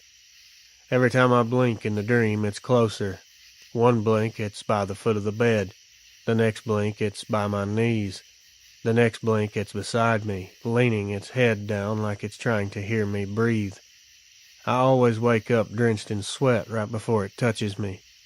I haven't slept a full night for months. That's not even the scariest part. This is going to sound crazy, but I don't care anymore. Its voice followed me into real life. A week ago, I was in the rental building putting away snowboards when I heard my coworker, Mark, call my name from behind me. Not just my name, it was in his voice. I turned around expecting him to be there. The building was completely empty. I stepped outside and he was on the other side of the resort talking to customers. He was nowhere near me. I didn't even tell anyone about that. This is the first time I've mentioned it. Yesterday I woke up and my door was halfway open. I always close it. Always. I live with 2 people, and they swear they didn't come in. My roommate actually joked like, maybe you sleepwalk. Except here's the thing. My boots were wet, like I had been outside. There were little bits of pine needles on them too, like ones from the trail. I don't remember going anywhere. I don't sleepwalk. I never have. I didn't tell them about that either. I don't know if this is a Dogman or something else entirely. When it's in my room in those paralyzing nightmare moments, its face and head looks similar to what I've heard described. It either has pointed ears or some type of weird horns on its head, and it definitely has an elongated snout. I looked it up, and some people talk about mimicking voices or causing missing time. I don't care what name this has, I just want it to stop. Some online have suggested that it's some type of skinwalker. Last night I heard my mom's voice again inside the apartment from the hallway. The exact same tone she uses when she's worried, except she isn't here. She hasn't been here in almost a year. I didn't open my bedroom door. I just sat there and waited for it to stop. It whispered my name 3 separate times like it was trying to get me to answer. Then it went quiet. I don't know what's happening to me. I don't know if this thing is still in the woods or if it followed me home or if I lost time and brought it with me somehow. I'm scared to sleep.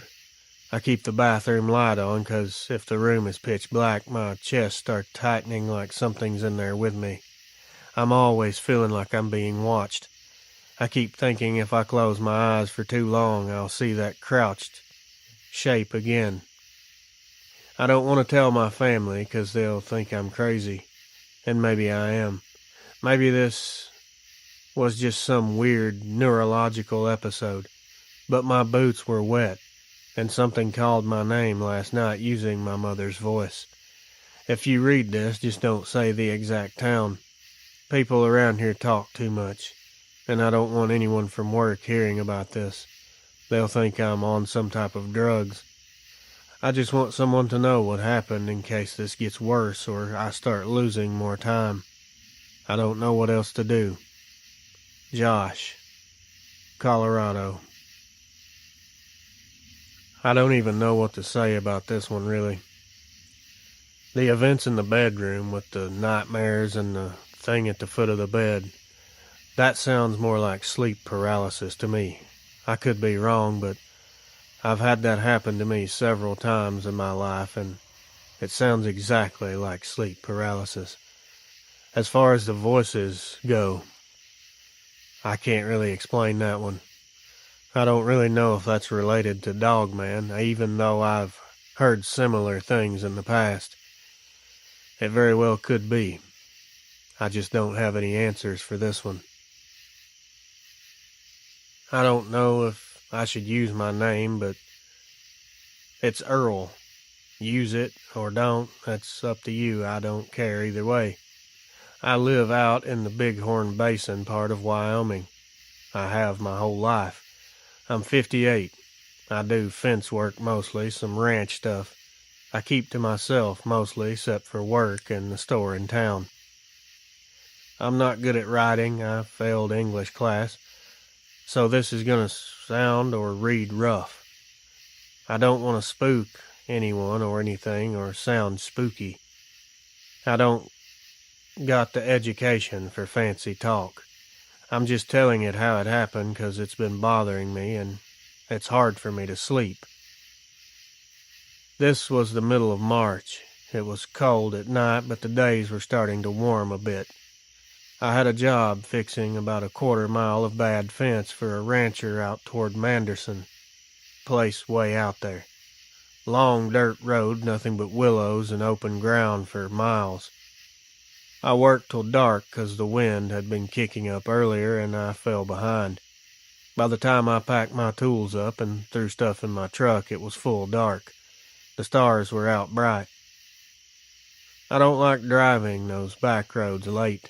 Not 'cause I'm scared of anything, just lots of deer and elk and sometimes idiot kids flying around corners. But that night just felt strange right off the bat. It's like the sky was too quiet. Maybe it sounds stupid, but that's how it felt. I got about a mile from the ranch gate, going maybe 45, when I heard a thump on the roof of my truck. Loud, like someone dropped a bowling ball on top. It scared the crap out of me. The truck even jerked sideways, and I almost went off the shoulder. The first thing I thought was a damn rock from an overpass, but there ain't no overpasses out there. Then I thought maybe something fell out of a tree, but there ain't no trees high enough, and sure as hell not over the road. Explain that one. If you can't, I'm about to explain it for you. Whatever it was started moving on the roof. I could feel it through the steering wheel. Whatever it was heavy. It was crawling front to back. The metal above my head dented down a little. I could see it in the rearview mirror, bouncing. I hit the brakes. Stupid idea, but I did. I tried to throw it off. I stopped in the middle of the road. The whole truck shook when it moved. Felt like it leaned forward, like it was climbing down the windshield. I didn't look up. I knew if I looked up and saw a face, or whatever the hell it had, I'd lose my mind right there on the spot. So I just hit the gas and took off. The tires were spinning on the gravel before catching and throwing dust around. I felt it hang on for a few seconds. Claws or hands were sliding on the metal. I could hear it. Then it finally let go. I kept the pedal mashed until I got to town. When I parked under the street light by my trailer, I got out and looked. The roof was dented in 4 spots. Deep ones, like something real heavy was posted up on there.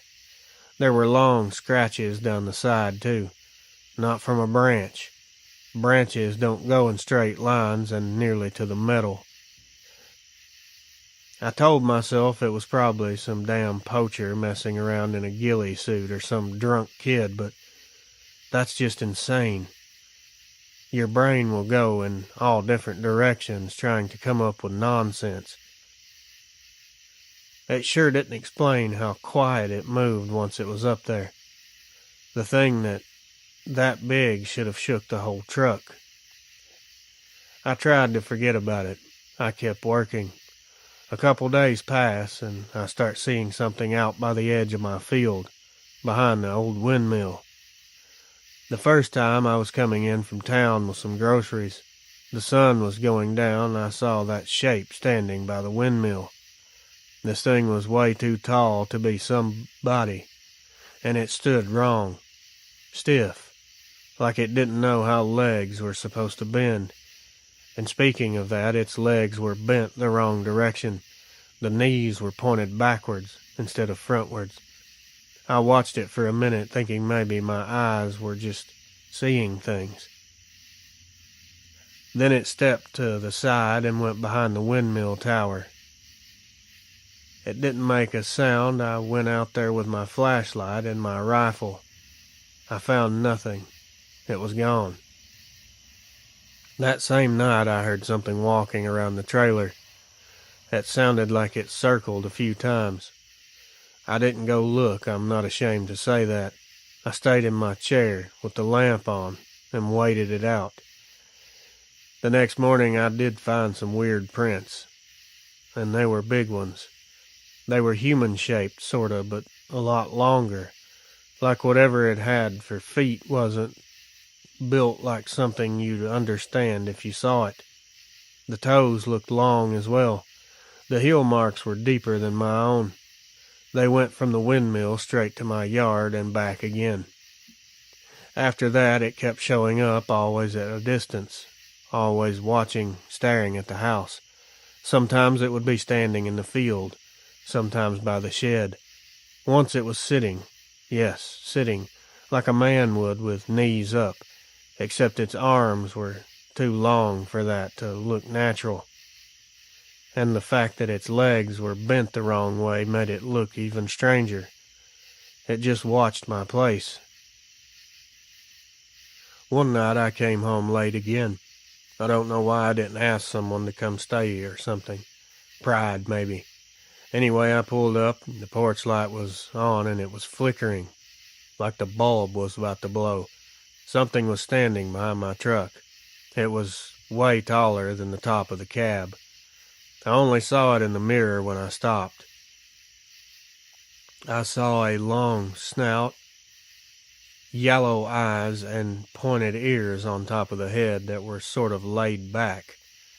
As soon as I opened the door of the truck, I heard it take off and run into the dark. This thing was faster than a normal living being.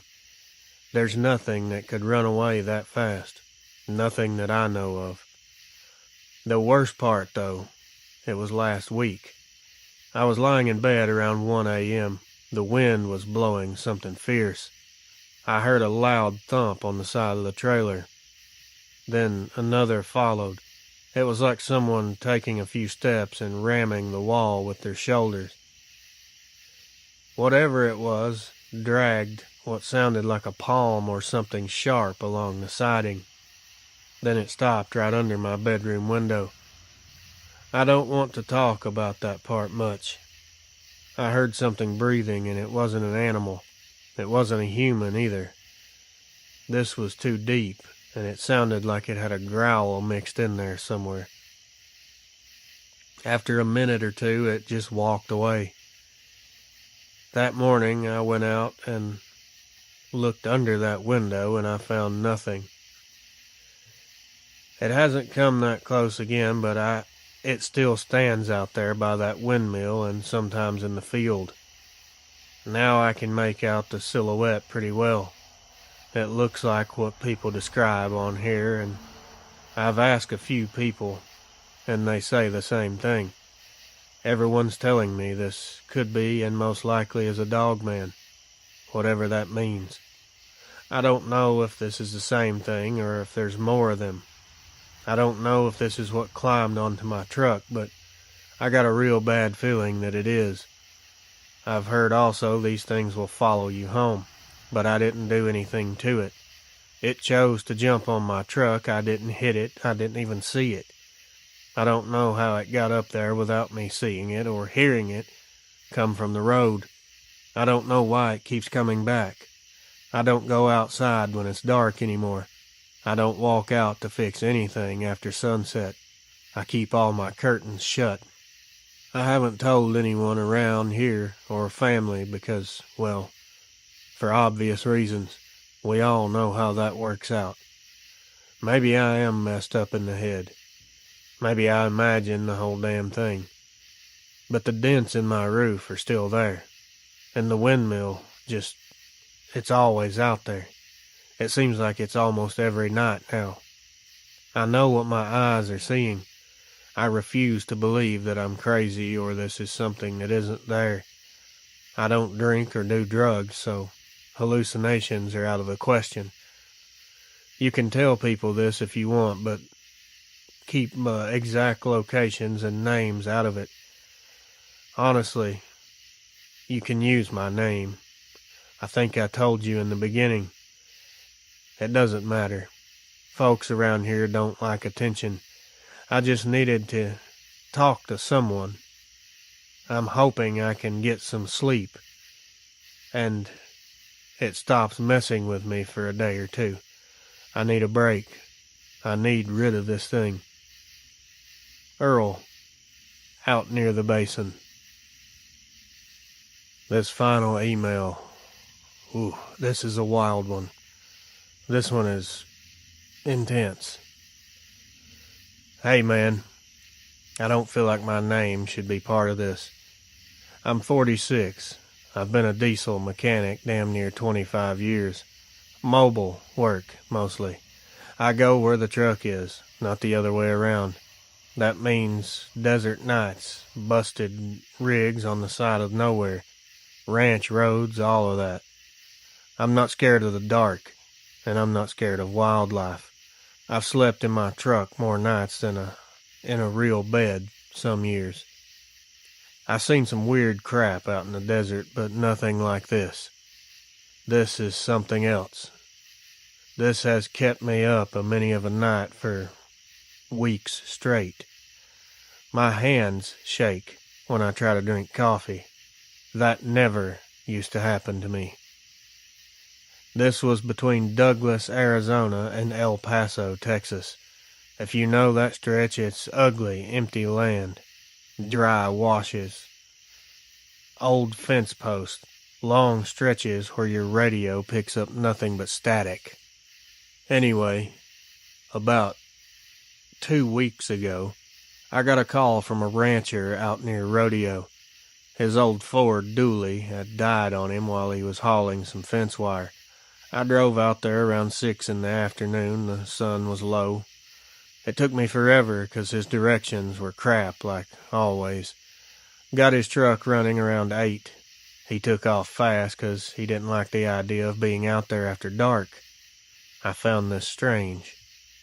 I stayed to clean up my tools I got in my work truck and decided to sleep at one of those tiny rest pull-offs. The kind with a busted light like usual and a trash can full of beer cans. I've used it 100 times. By the time I got there, it was completely dark. It was cold, too. The desert cold is a different kind of cold. It'll get in your bones. The street light there flickers on and off. It throws this almost horror movie vibe across the pavement. I parked my rig under it, shut the truck off, and leaned back in the seat. I was just about to crash when I saw it. At the very edge of the light, right where the glow faded into dark, something was crouched under the busted light. It wasn't an animal that I'm familiar with. It wasn't shaped like something that I know. It was very tall, even while crouching. Its elbows were sticking out way too far. It had long, skinny arms, and its head was low, and it looked like it was sniffing the ground. This looked like the biggest dog I've ever seen in my life. I thought, if this is a stray, it's got to be one of the biggest dogs on record, or this is a person with some kind of weird suit on and they're tweaking out on some type of substance. He mentioned a specific one, but I'll keep that out. I set up slow. I didn't move too much 'cause the cab light always kicks on if I lean forward. I didn't want whatever that was to see me. I kept watching it. The longer I looked, the less it made sense. The back was long and arched like a coyote, but the shoulders were very wide. Its shape kept shifting a little too, like it was breathing very slow. I couldn't see its face. Thank God for that. I told myself, just go to sleep. That's something that isn't there, or it's something you don't need to tangle yourself with. Ignore it. Go to sleep. I closed my eyes for maybe a total of 2 seconds and opened them again. This thing had stood up to the full height. It had to be at least 8 feet. It was tall enough that its head almost touched that broken light fixture. It was looking at my truck. I don't know if it could see me or if it just sensed me. My mouth went dry like I swallowed sand. I reached for my keys as slow as I could.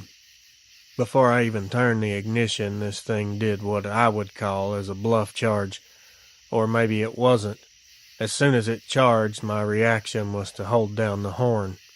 When I did that, it stopped and kind of flared its arms out and was flexing its fingers, opening and closing them. I didn't breathe for a good 30 seconds after I left there. The truck started and I peeled out, pedaled down, all the way to the floor. I don't know if it chased. I didn't look to see. I was too busy trying to keep it on the road. I thought I would never see this again. My first initial thought was I had seen some sort of demon. This was just the beginning, unfortunately. The next night I pulled into Lordsburg for fuel, a normal stop. I get out and see the dust on the side of my truck. It's fresh dust, like something had brushed up against it. I thought maybe a bush, then I saw some marks. They weren't scratches or handprints, not paw prints. They were little dents, shallow ones, in a pattern like fingertips had pressed into the metal. But the spacing was too big to be human, too wide. What could have the strength to just use its fingertips and dent metal? Again, I ignored it. 2 days later, I stopped outside El Paso, one of those dirt pullouts where truckers dump trash. I shut the truck off to check a coolant leak. I walked around the hood, found these 3 bones. They were bleached white, but fresh. They still had dried sinew on them. Big ones, too. Looked like maybe a deer leg bone. They were laid out in a line, like someone had placed them there right next to my tire. I kicked them away and left, but my gut was in knots the entire drive. That night I stayed at a cheap motel 'cause I couldn't shake the feeling someone was watching me. I pulled the truck up right in front of my room door so I could see it through the window. Around 3 in the morning I heard tapping. Not on the door, not on the side of my truck, but on the window of the room. The taps always came in 3. I heard it at least 3 or 4 times. It was in perfect sequence. As I started creeping toward the window, it stopped. I moved the curtain back quick. The parking lot was empty. I started to go back to bed when the tapping started again. This time it was knocking on the door, lightly.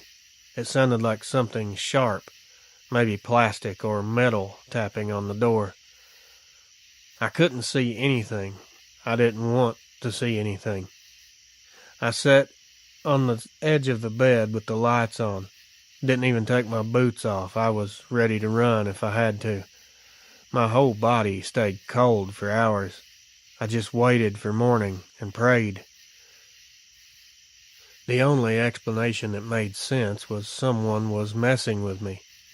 But who in their right mind follows a mechanic across state lines tapping on his truck every night? I don't want to admit it. but I knew deep down whatever was in that rest stop didn't stay there. Then, just a few days ago, I pulled into a Circle K outside of Clint, Texas. The sun had barely been up. I got some coffee and walked back out and almost dropped it. There were these marks behind my truck. Not footprints like a man. These were giant paw prints that looked like a dog. They were definitely something with weight to it because the pressure points near the front were deep, pressing down through long toes or something similar to toes. They were spaced far apart like something big was walking slow. The tracks circled the back of my truck once, then went off behind the dumpsters. There was no visible trail or drag marks or any sign of anything like that. Not in any direction. Like this thing just stepped into the air and flew away. I felt sick, like my stomach fell out. I cleaned the windshield, got in, and drove without stopping until I reached this motel I'm sitting in right now. I moved the dresser in front of the door, even though I know damn well it won't stop whatever this is. If it wants me, I'm done. I don't know if it's following me because I saw it, or because I stopped in its place, or because my truck picked up a scent. Or hell, maybe it picked me for some reason. Maybe when I blew the horn like that, it ticked it off. Who knows why these things do what they do. All I know is I'm not sleeping in that truck until I figure out what to do. I keep hearing little taps outside the motel wall. It could be nothing, but after the few weeks I've had, I don't trust anything anymore. I'm sending this in case something happens, 'cause nobody would believe this if I told them to their face. I fix engines. I don't hallucinate. I don't get spooked easily. But this has me spooked. If you read this, don't give too much information. People down here are nosy as hell, and I don't want to start rumors. I just want to get some sleep again. That's all I'm asking for. I want my life to go back to normal. But after what I've seen, that's probably not a possibility. Anonymous. My name doesn't matter. I'm not seeking attention, and I sure as hell don't want people looking, trying to find me. I'm in my 60s now. I'm retired, and I've been carrying this thing around since 1990. I found your channel a few months back when my daughter showed me a video about a trucker in Mississippi. I didn't immediately think much about it, but the more I listened, the more I realized you're the only person I've heard who doesn't make everything sound like a joke or some campfire Hollywood nonsense. You actually sound like you give a damn, and that's rare. I'm not doing this to get it off my chest. That's what weak people say. I'm writing this because I'm tired of watching the truth get buried under excuses and paperwork. I'm tired of thinking about the man who died out there while the people in charge told us to keep our mouths shut. And most of all, I'm tired of holding on to something that never should have happened in the first place. Back in 1990, I was a ranger assigned to a remote section of forest in western Montana. If anyone's familiar with it, you know it's not exactly a tourist destination. It's mostly lodgepole pine, old timber pockets, thick fir stands, and dirt service roads that wash out if you breathe on them wrong. We patrolled poaching complaints, lost hikers, livestock issues, the usual. Small stuff. Nothing that I would call heroic. My partner back then was a guy named Reed. I won't say his last name here. He was older than me by 10 years, tougher than me by a lifetime. He'd been doing the job long enough to know when something is off. Good man. Honest guy. Didn't drink much. Didn't run his mouth. This was the kind of man you're glad to have next to you when things start going sideways. We started getting reports in early spring, April, I think. People hearing something moving around at night, something big. A few folks had seen things. Livestock started acting strange. A few bear hunters said they encountered something strange up on the ridge. Nothing alarming at first. Folks can be confused. They can misidentify a lot of things. But the Montana woods talk. You hear all kinds of weird things out there. Elk coughing, mountain lions screaming like women, trees that crack under snow melt. Then we got a call that changed all of that. A man living off an old back road near the edge of the valley reported something dragging off one of his goats. He said he saw it from his porch around midnight. Said it was standing on two legs, and I remember sort of laughing under my breath when dispatch told me that. I figured he was half asleep. But Reed, he didn't laugh. He didn't even smirk. He just grabbed his coat and told me we need to check it out. We went out there the next morning. It was cold. Leftover patches of snow and in the woods. A damp smell from a small overnight rain. The man walked us behind his property, pointing towards the trees where he said he saw whatever it was. There were visible drag marks, long ones. The kind you won't get from a coyote kill. The kind you don't get from a person for sure. Reed crouched down and was running his fingers along the torn-up duff. He didn't say a word. That's how I knew something was off. That man always had an opinion, even if you didn't want to hear it. But that morning, he didn't say a word. We followed those drag marks about 40 yards into the timber before they disappeared. No prints we could make sense of. There was no blood and no goat. A few saplings were snapped at shoulder height. We looked around maybe 20 minutes before Reed told me we were done there. That wasn't like him. He wasn't scared of the woods. Not even a little. On the way back, he kept checking, looking in the mirrors like he expected something to be behind us. I finally spoke up and asked him what his problem was, and he just shook his head and told me we shouldn't be out here alone.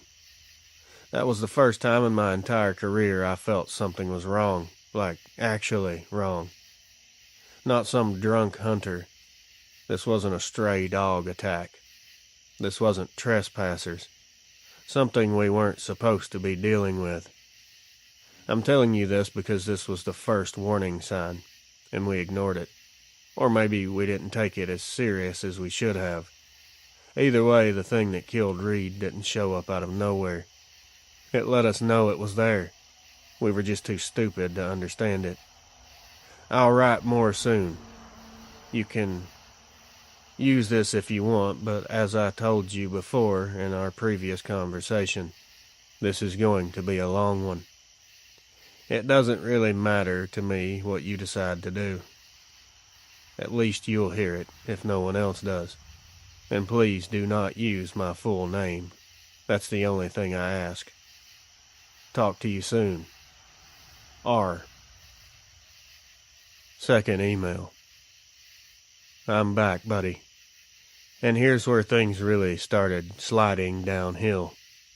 A week after that goat incident, we got a call about a missing hunter. Not unusual for that part of Montana. People wander off, get turned around in drainages, fall into deadfall, whatever. Most of the time we find them sitting on a log, embarrassed as hell. This one was different from the start. His truck was found pulled off a Forest Service road a few miles north of the ridge. The doors were shut, the keys were still in it, but his rifle was gone. There was no signs of a struggle, no blood, nothing broken. Just gone. Truck was empty. The man's brother said he left before sunrise to check a bait site he'd been setting up for bear season. Said he wasn't the type to panic, especially get lost. He knew the area better than anyone, and that was true. He grew up in those mountains. We headed out with 2 deputies and 1 volunteer from search and rescue. It was cold, gray, and the air still had leftover snow melt bite to it. We split into 2 groups. Me and Reed went toward the creek drainage where the man usually hunted. The deputies took the ridge. About an hour into the search, Reed stopped like he hit a wall. I didn't see anything at first, so I asked him what he was looking at. He pointed ahead with 2 fingers. About 20 yards in front of us was a patch of pine needles that had been pushed aside like something heavy slid through. But it wasn't round like a body. It was longer, wider, almost like something crawled on its stomach and dragged itself. But the dirt wasn't disturbed the way a person crawling would disturb it. Just the top layer was moved. I don't have any idea, or at the time I didn't know what the hell would crawl like that. Reed didn't answer me when I asked that question. He followed the disturbance maybe 30 feet beyond before it dropped off near the creek. Right there, stuck to a broken branch about 5 feet up, was a piece of shirt sleeve. Unfortunately, the missing hunter's brother confirmed later that it matched what he'd been wearing when he left. And here, no one usually believes any of this, especially this part. I'll say it plain. There were no footprints. None. Not boots, not bare feet, no animal tracks, no drag marks, nothing past that branch. It was like the man stepped onto the bank and just vanished. Search dogs came out after that. They couldn't track anything. They acted confused, running in circles, whining. One handler said it's like the scent drops off a cliff. He wasn't wrong. Around sunset, most volunteers called it for the day. Me and Reed stayed behind, walking the tree line with flashlights. Things took a turn. We were about a quarter mile from the creek when Reed stopped again. This time I saw it immediately. A tree the width of a telephone pole had these deep scratches or scarring running down the trunk. There were 4 of them, spaced too far apart to be a bear. Not casual claw marks, not scratching. These were like something grabbed the tree to pull itself upward. I ran my hand along one groove. This was fresh, split clean. This wasn't here last week. And Reed told me after I said that, yeah, he knew. This was fresh. His voice sounded shaky, almost angry in a way, like he'd been holding something in all day long. On the way back, just before dark, we heard something move on the ridge right above us. It was something moving slow, and it wasn't a deer or an elk. It was something big enough that the ground had a faint vibration to it. I had no idea what could be that size. We turned with the lights, but the timber was just too thick. This thing didn't even run when we started shining the light in its direction. It just stopped and didn't move anymore. It was unbothered by our presence. That was the first time in my life that I felt hunted. Reed just kept telling me not to run. Don't give it a reason. We walked backwards. Reed looked sick by the time we got to the truck. He was sweating, shaking, pale. I finally asked him what he thought it was. He said one sentence that I'll never forget. I think it knows we're out here. I'll stop here. I'll send more soon. R. Email number 3. 2 days later, things went from strange to wrong. We were back on normal patrols, pretending everything was fine. That afternoon was slow. The cold air was settling in the low spots. Overcast sky. Montana gets quiet in the spring when the snow hasn't fully melted. We were checking gates and boundary lines near a section locals call Black Pine. Not an official name, just something old ranch families use. Folks tend to stay out of that area, not because of monsters, just bad terrain. There's deadfall everywhere, old mine shafts, thick timber. It's very easy to get hurt. if you're not paying attention. We parked and walked a bit. I would say close to a mile in. Around 6 p.m. the woods changed. It wasn't really quiet, per se. It was just dead. There was no sound. Montana doesn't go silent for no reason. Even on storm days, you'll still hear something. I remember asking if the weather was turning. Reed shook his head. No, that's not it. We kept walking. I didn't want to admit it, but I was getting extremely nervous. When the woods lock up like that, something's wrong. Instinct wrong. A few minutes later, I smelled something, a musky, wet fur stink with a metallic edge to it. I asked Reed if he could smell it. He didn't even answer me. He just slowed down, his hand hovering near his belt. 20 steps later, he stopped. Ahead of us, a tree was leaning at a bad angle, like something had hit it hard. It wasn't broken, it was just shoved over. The ground around it was torn in a half circle, like something braced itself and just pushed. I don't know what in the hell could do that. And Reed said not what, but who. Before I could ask any more questions, we heard a grunting sound. It was short, deep, and heavy. This wasn't a bear, I can tell you that. This did not come from the vocal cords of any animal I've ever encountered, and it came from behind that leaning tree. Then something dragged against the ground, a slow, low, scraping pull. Then it went quiet. Again, Reed whispered, like he did in the previous time, "Back up," and I mean slow. We did, about 10 feet, then another 10. As soon as we turned toward the direction of the truck, something exhaled behind us. One low, slow, long breath. It was watching us, whatever was out there. You could feel it, strong. We got to the truck quickly. Reed didn't start it right away. He sat there, gripping onto the steering wheel. His eyes was locked on that timber. He said we need to report this, and I didn't know to who we could report it and say what. That the forest growled at us. He wasn't joking.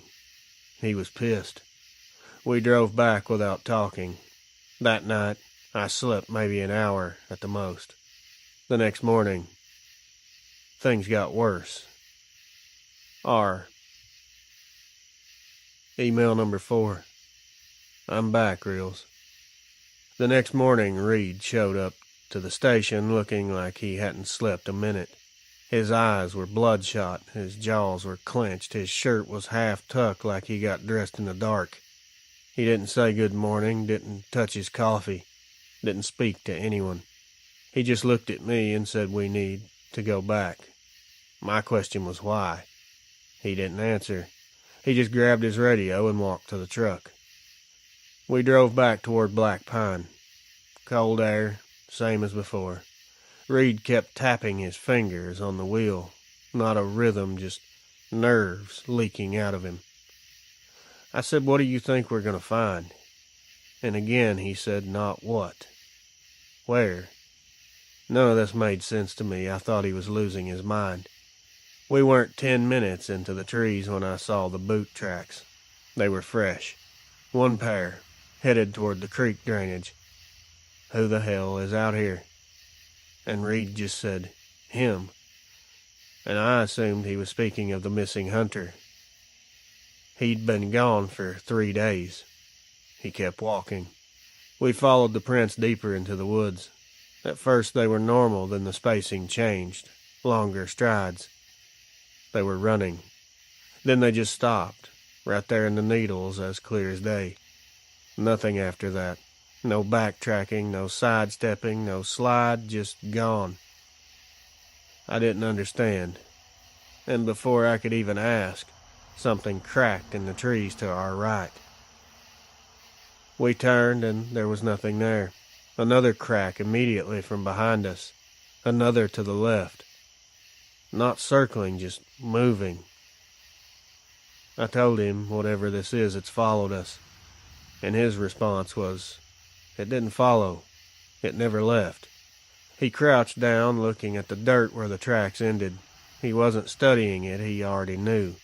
He was calculating something. I could see it in his face. "If it comes at us, do not run. That's what it wants." That's what he told me. I still had no idea at the time what he was talking about. 5 seconds later, I finally got an answer and finally understood what was happening. The timber ahead shifted, and it wasn't the wind, it was something big moving through. Then this thing stepped out of the trees. It was extremely tall, its shoulders were wide and hunched. It had long arms, its chest was super broad, its fur was dark. It had its head hanging down low. The eyes looked like it remembered us, like it knew us personally. Reed raised his hand, signaling me to stay. It lowered itself a few inches, a predator posture. A deep exhale rolled out of it. It was wet, rotten, cold-smelling breath. It stepped forward, just testing the distance. Reed stepped back slowly. That proved to be a mistake. The creature rumbled a low growl that vibrated the air. He said, "Back up and don't turn." We moved slow. Then it happened. 1 second Reed was beside me, the next he was yanked upward so fast his radio snapped off his belt. There was no roar, no scream. Not at first, anyway. They hit the ground together. I turned, I saw Reed on his back. The creature was crouched over top of him, one arm pinning his chest to the ground. The other was gripping his shoulder. He screamed my name. I hear it every night of my life. I froze up. I hate that part. I froze up. The creature looked at me, not like prey, more like a decision. Then it just dragged him into the trees. It wasn't fast or frantic. It just took him. This is hard for me. I'll continue when I can. R. Email number 5. I didn't read over my last email before doing this, so I'll try my best to pick up exactly where I left off. After this thing took Reed, I didn't run. I didn't try to fight it. I didn't even move. I just stood there like a coward while the thing crouched over him. I don't know how long this lasted. It might have been 3 seconds. It might have been 20 or 30. My brain was not working properly. Everything in me was shutting down.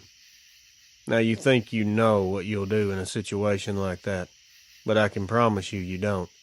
Nothing can prepare you for seeing something that isn't supposed to be real. Reed did stop yelling. The creature stopped moving. Everything went still. It did turn its head toward me, like an animal checking its surroundings. And it was also like it was making sure that I understood something, like it wanted me to know this was a choice it had made.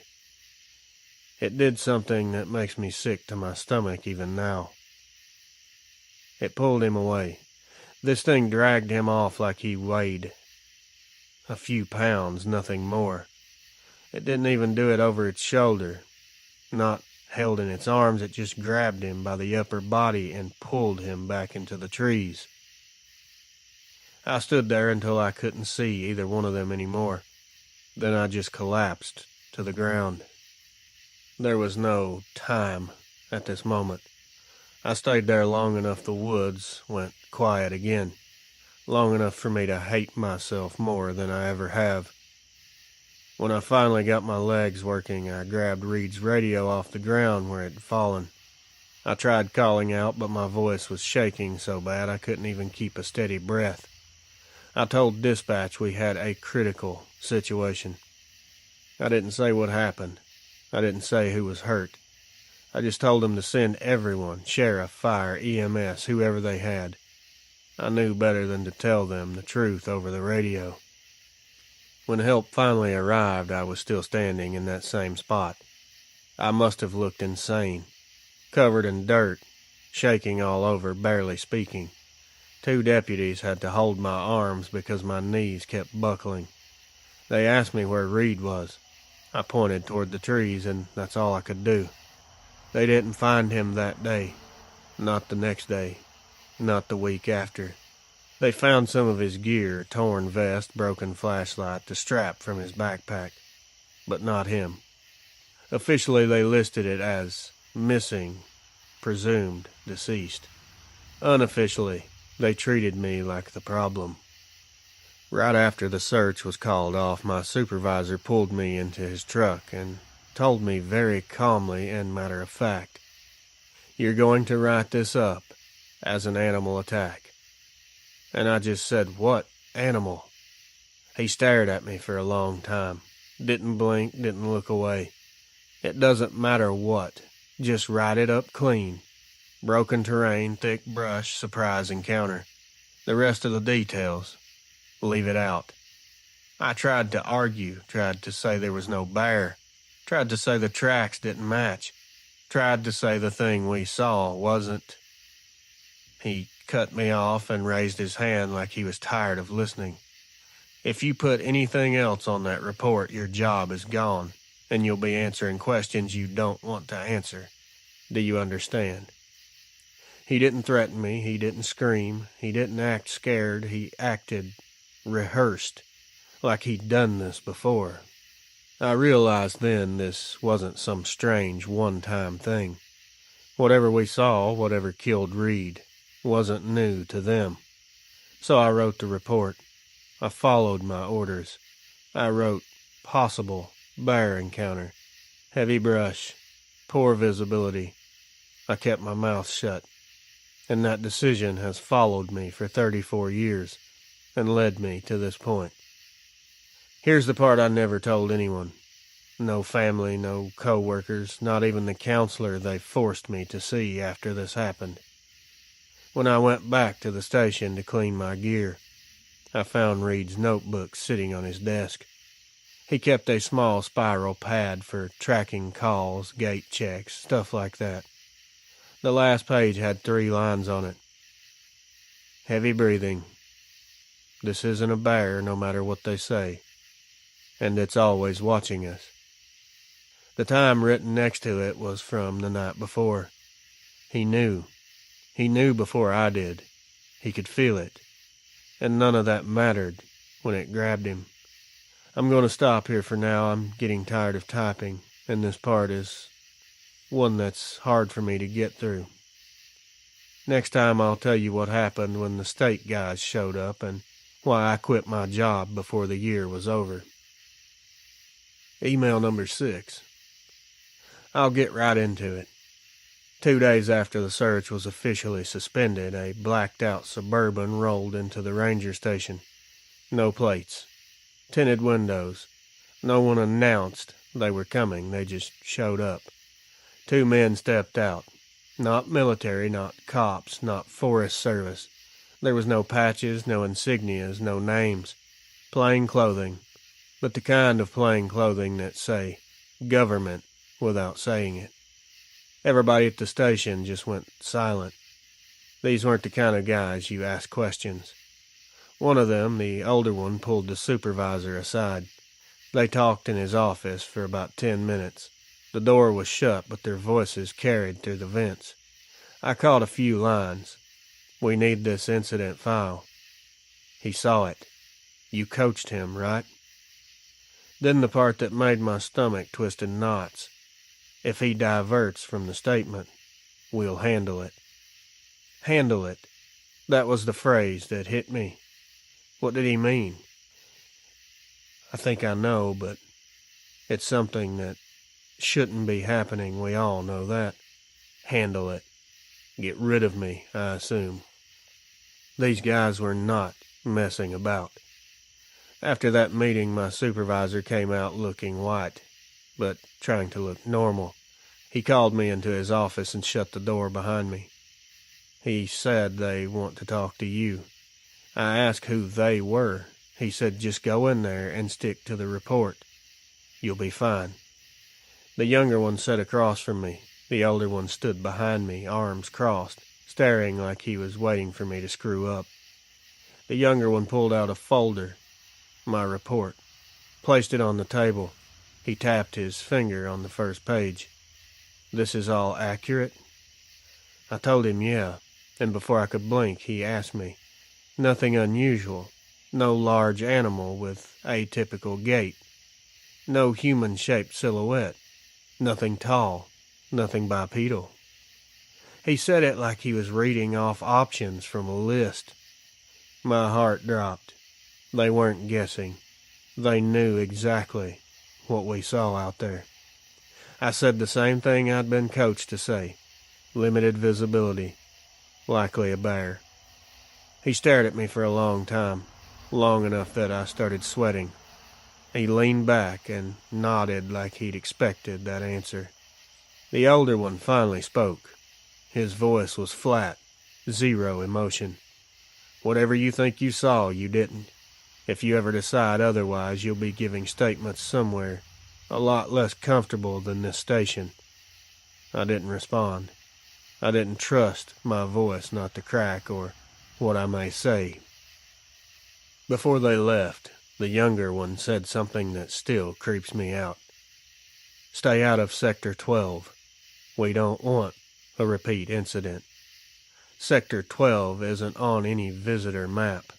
Wasn't part of our normal patrol routes. Most rangers didn't even know it had a name.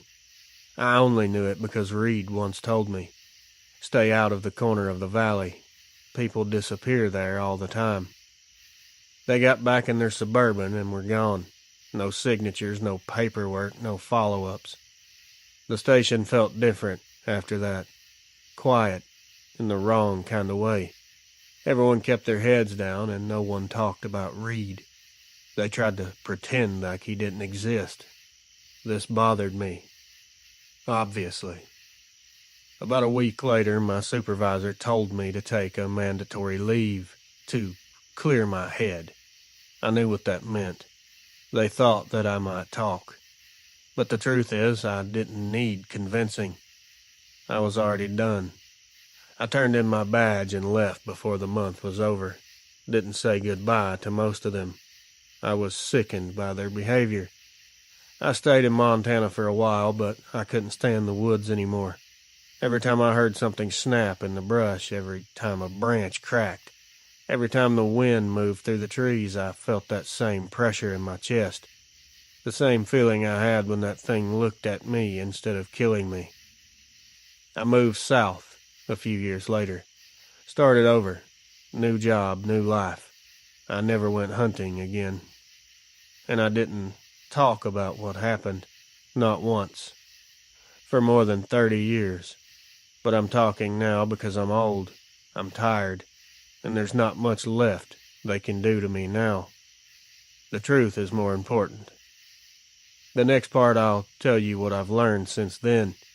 The pattern I didn't recognize until years later, and why I'm convinced the government isn't just covering this up. They are managing it. Stay safe. R. Email number 7. I didn't plan on sending another part this soon, but once you open this box, it doesn't close again, so I'm just going to keep going. After I quit the job and moved south, I tried to pretend none of this happened. I didn't talk about it, didn't write about it, didn't even think about Montana unless something forced me to. But here's the thing. Once you've seen it, like that, the world never looks normal again. Every news article about a missing hiker just is different. Every bear attack with no bear tracks makes your stomach twist. Because you know. Every unexplained disappearance in a national forest feels personal. And over the years I noticed something. There was a pattern to this. A pattern that lined up exactly with what those two men at the station hinted at. That they weren't just covering this up. Not only did they know about it, but they were controlling, managing this situation. Let me walk you through what I mean. Now, I lived in Colorado for a bit in the early 2000s. Same thing there. Certain sections of the forest would randomly close down for trail repairs or controlled burns, even though no actual work was being done. A ranger I got friendly with told me off the record, "We don't close trails for people. We close them for things we don't want people stumbling into." He never explained it. He didn't have to. I already knew. In 2008, a man in Wyoming posted online about something that attacked his camp.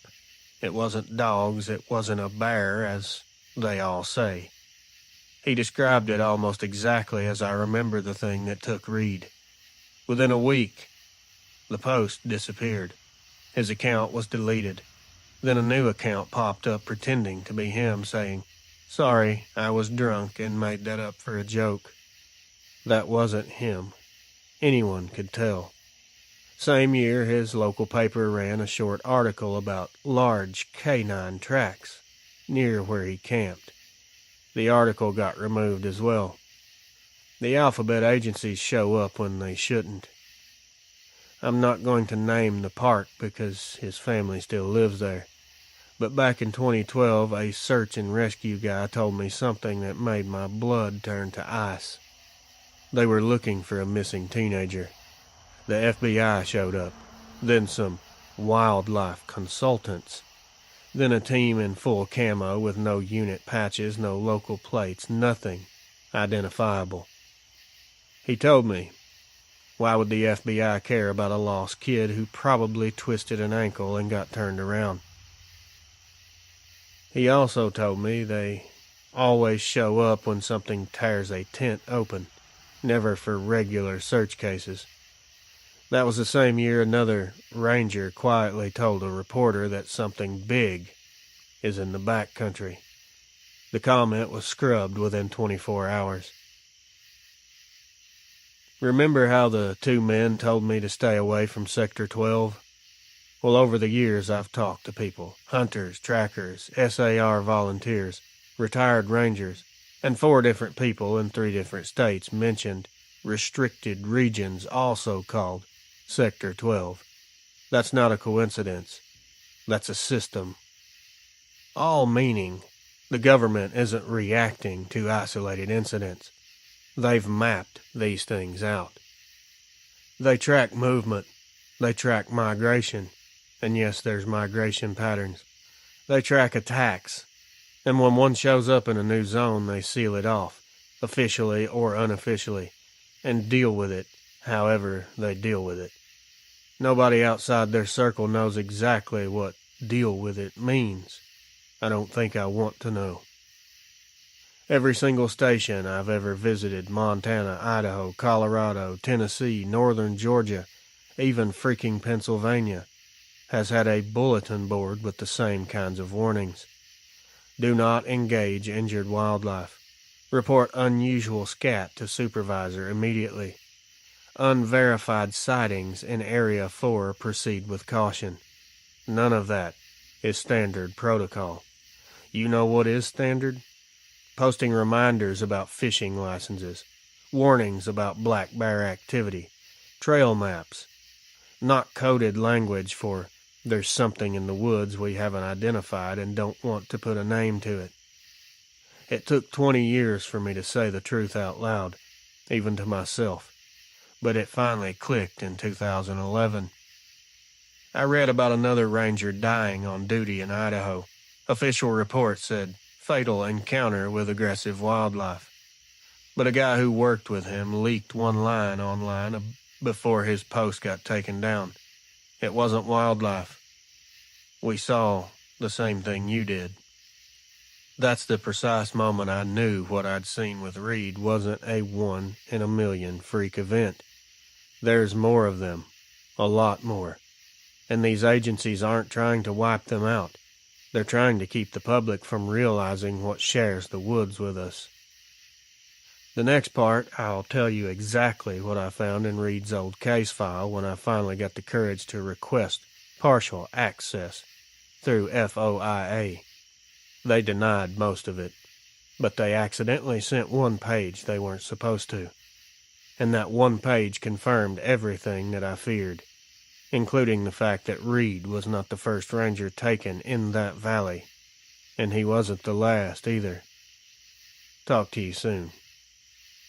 R. Email number 8. If you don't know, and most people may not, when you file an FOIA request, you expect two things. They'll drag their feet. They'll black out everything worth reading. Both happened. I wasn't surprised. But I was surprised by what slipped through. They sent me a thin packet, 12 pages, most of it useless. Stuff like weather logs, terrain assessments, and 2 pages that were so heavily redacted they looked like black construction paper. But near the back, stuck between 2 unrelated memos, was a single sheet they clearly didn't mean to include. It wasn't a statement or a report, not even an official form.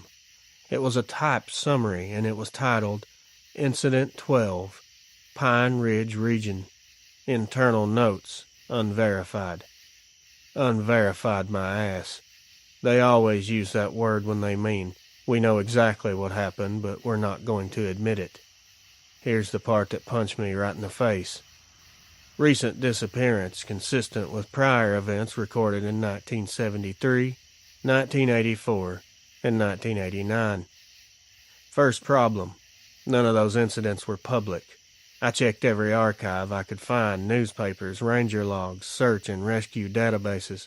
Nothing. 3 disappearances, all in the same place Reed went missing, and no one outside that agency ever heard a word. Common factors. Nighttime activity. Auditory warnings. Upper canopy movement. Bipedal pursuit. High-intensity strength markers. I stopped breathing when I read that line. Nighttime activity. Exactly like the night Reed and I first heard it.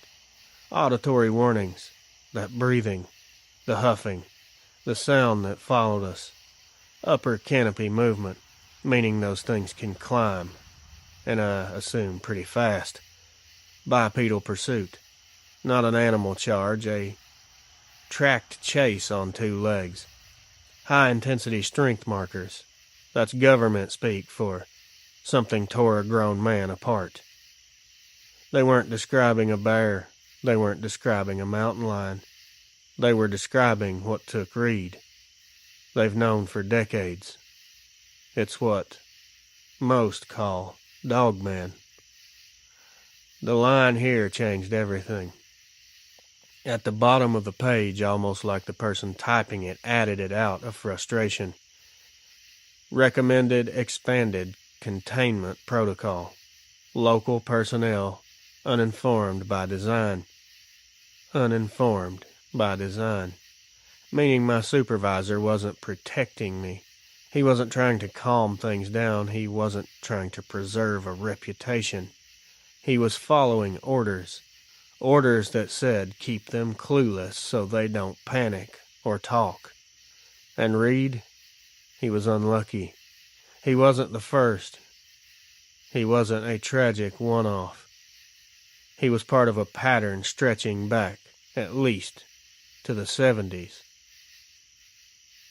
After the initial shock wore off, I realized something else. That wasn't a field report. It was official documentation. It wasn't official documentation. It was internal communication between people way above us, people coordinating whatever the hell containment protocol means. You don't use the word containment unless you're dealing with something that can't be relocated and won't stay put on its own. This wasn't wildlife management. This was hazard control, like hazardous materials like radiation zones, like something that can't be exterminated, only avoided. I started to understand what those 2 men at the station were really doing. They weren't cleaning up after an anomaly. They were maintaining a border, a quiet perimeter around whatever lives in Sector 12. I didn't stop there. I couldn't. I was too deep.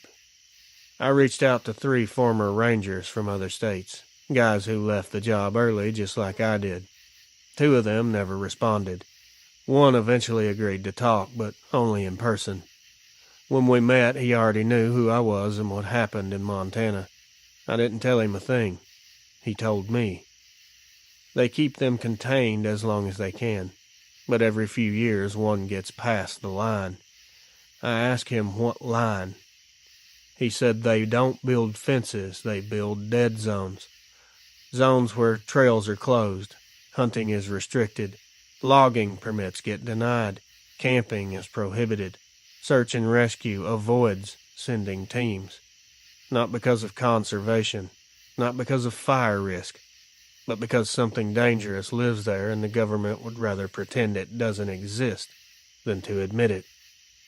I asked him why they don't just eliminate these things. He just shook his head. You can't kill what you can't catch. The next part, I'll tell you the final piece. The part that convinced me this isn't just containment, it's monitoring. Meaning they don't just know these things are out there. They even track them. And I'll tell you how I found out they've been doing that since before I was even born. Be careful how and who you share this with. I don't want to see anything happen to anyone.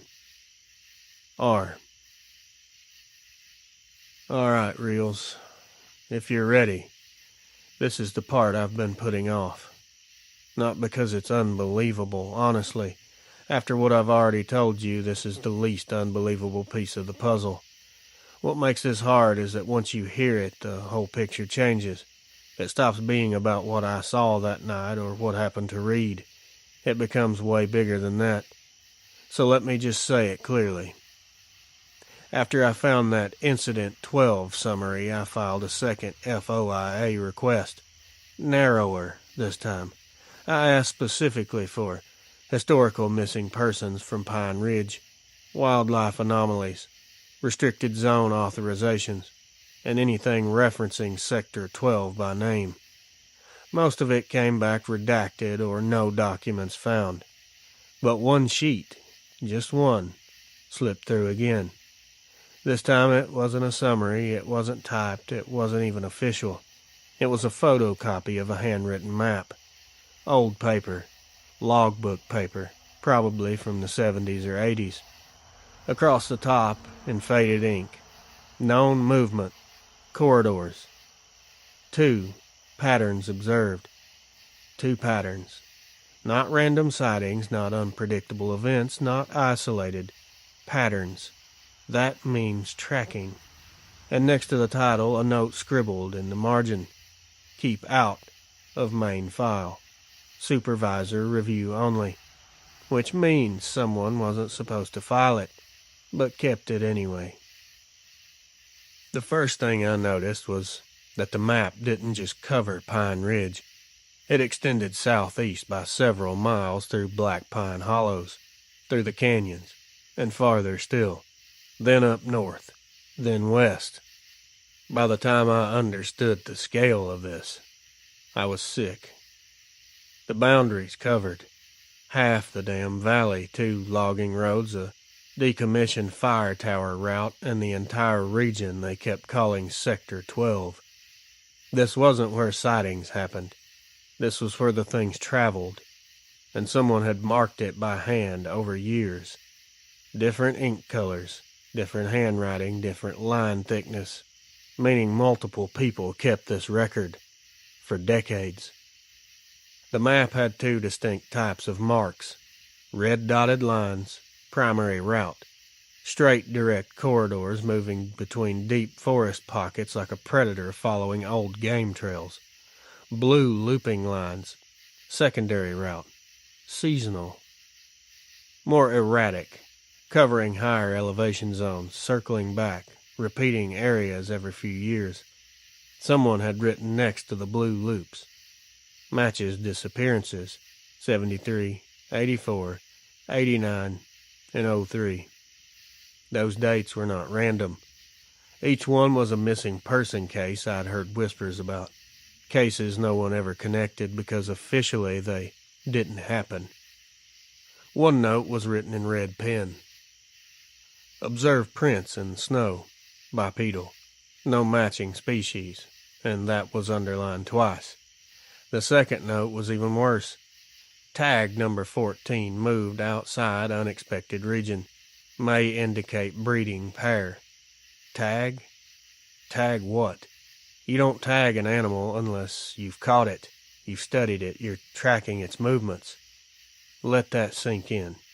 Someone somewhere tagged at least 14 of these things, which means the government isn't following them. They have physical contact with them. That's not containment.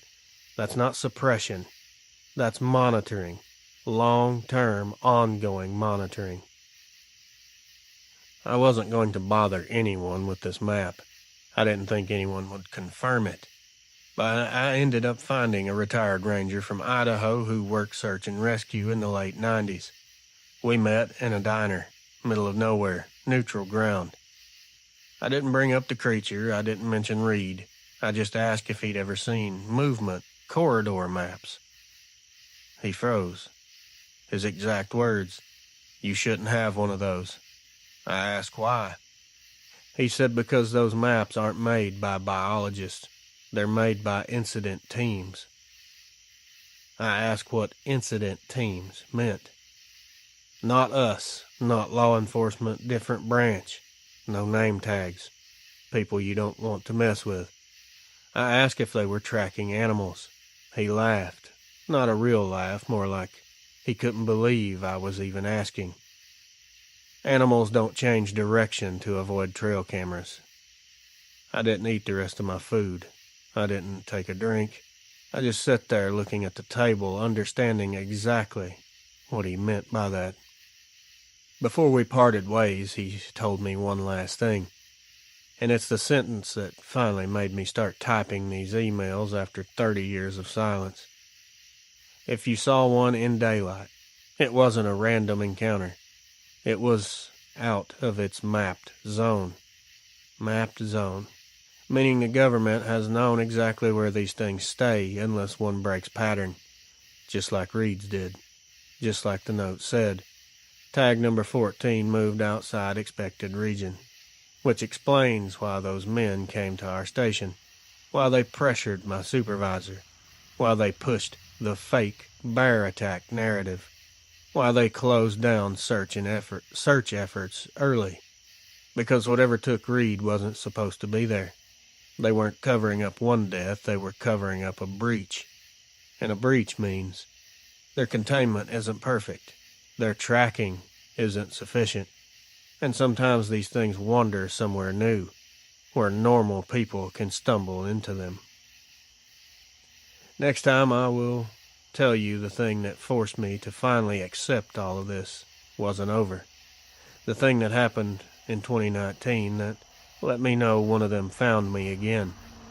I moved states twice, changed jobs, changed routines, stayed away from the woods. It didn't matter. They always know their own.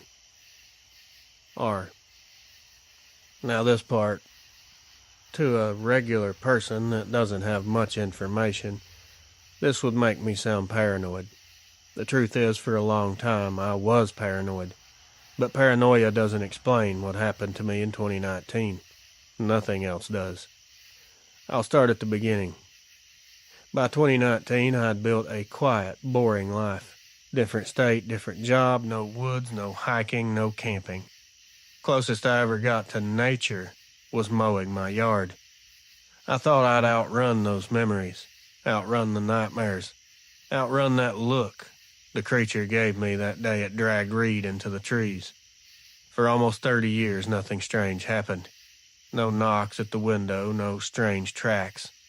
No more of that heavy breathing in the dark. Just a normal life. Until one night in late October.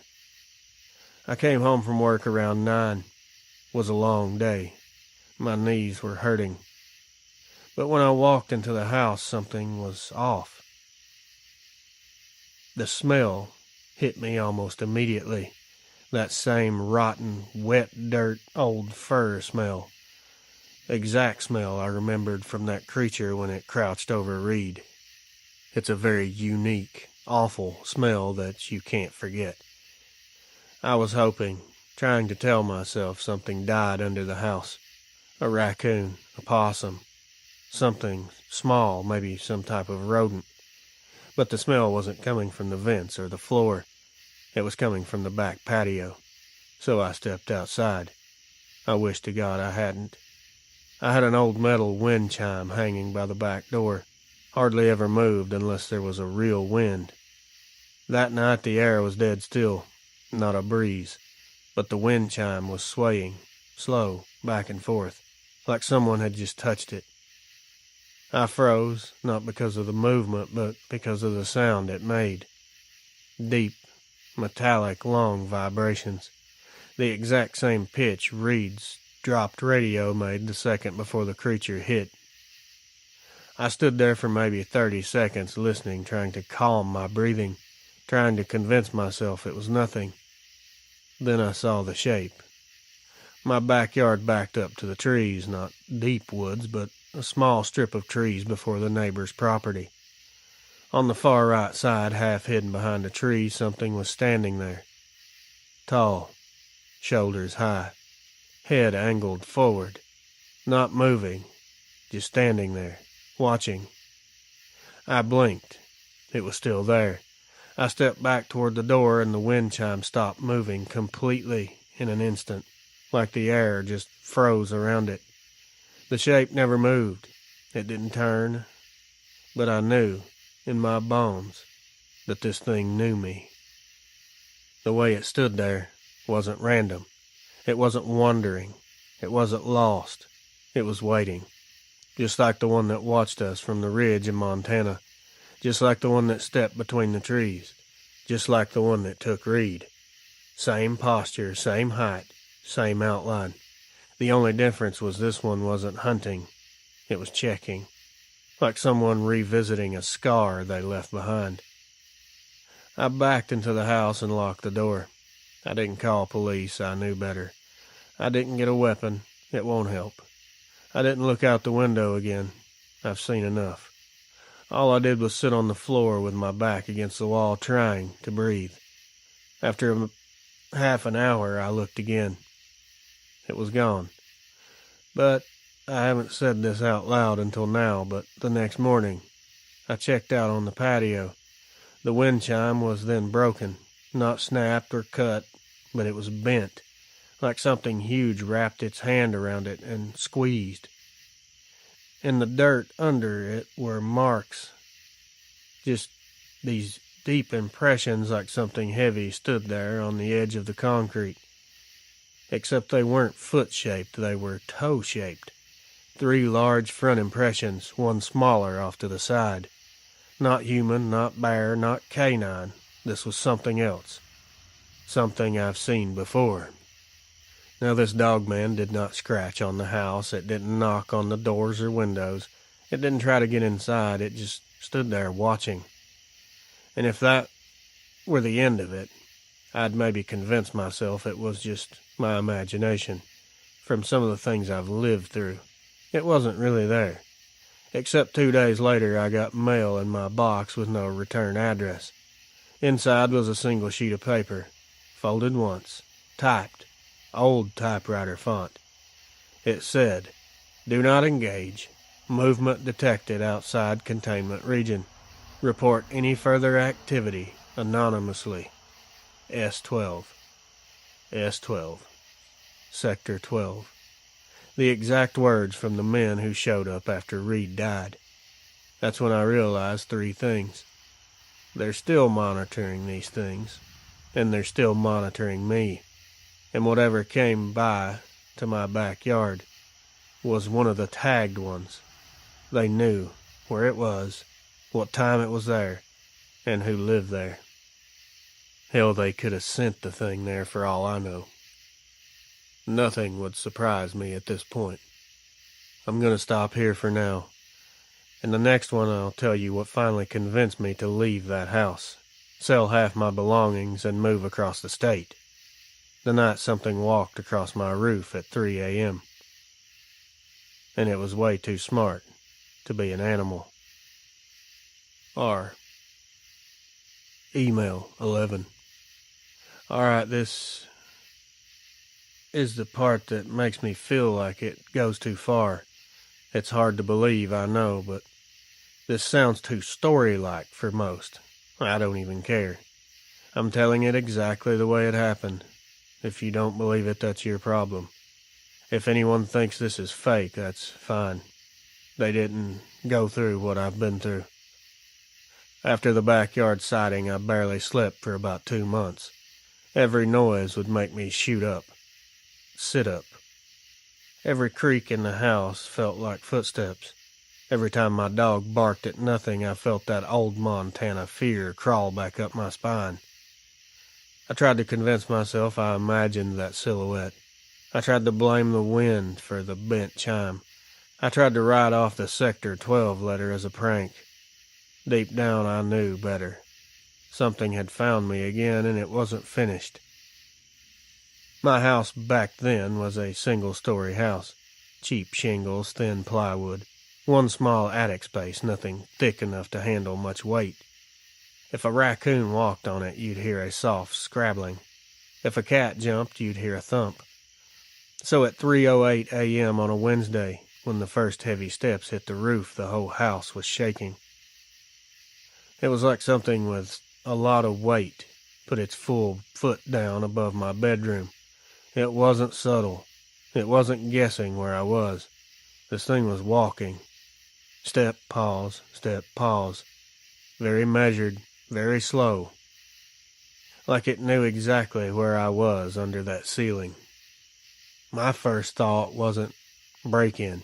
It wasn't animal. It was the same thought I had the night Reed died. It's here. I didn't turn on the lights. I didn't move. I just listened. 3 more steps. Right over my head. Directly above the bed. Then it stopped. No sounds at all. It went dead still. Like it was listening for me to breathe or to move. I had one of those pull-down attic hatches in the hallway, the kind with flimsy wooden panels and a cheap hinge. If you pushed hard enough, the whole thing would pop right out. While I lay there trying not to panic, I heard it. I heard it creak.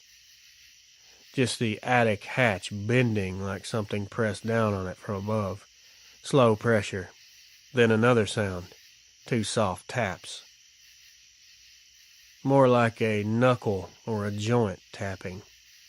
Almost like it was checking if the wood would hold. I felt every hair on my arms go up. Something smart does that. Not something wild or curious. Something highly intelligent. I grabbed my phone, not to call 911. Believe it or not, calling the police never even crossed my mind.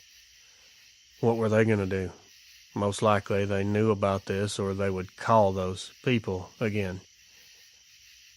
They wouldn't come fast enough anyway, even if they did believe me. And even if they did, they wouldn't be ready for what they'd find. So I did what any terrified man does when he's alone. I opened the voice recording app on my phone.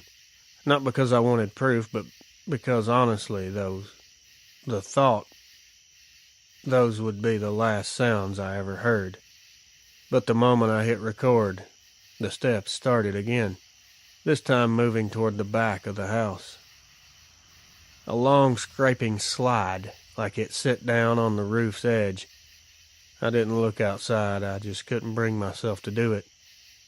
After about 20 seconds of nothing but silence, I heard it exhale. It was deep enough that the bedroom window shook. That's the same sound I've heard in the forest before. More than once. I will never forget that sound as long as I'm alive. And then, just like that, nothing. No running away, no jumping down, no more steps.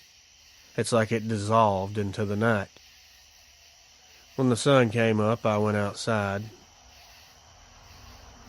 and I had to hold the door frame. I was shaking so bad.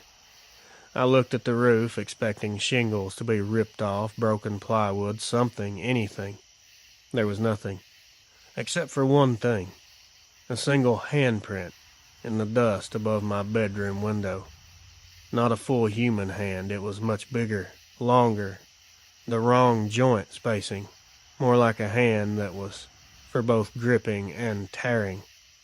3 long fingers, 1 offset thumb, and a space at the bottom like a second, smaller thumb pad.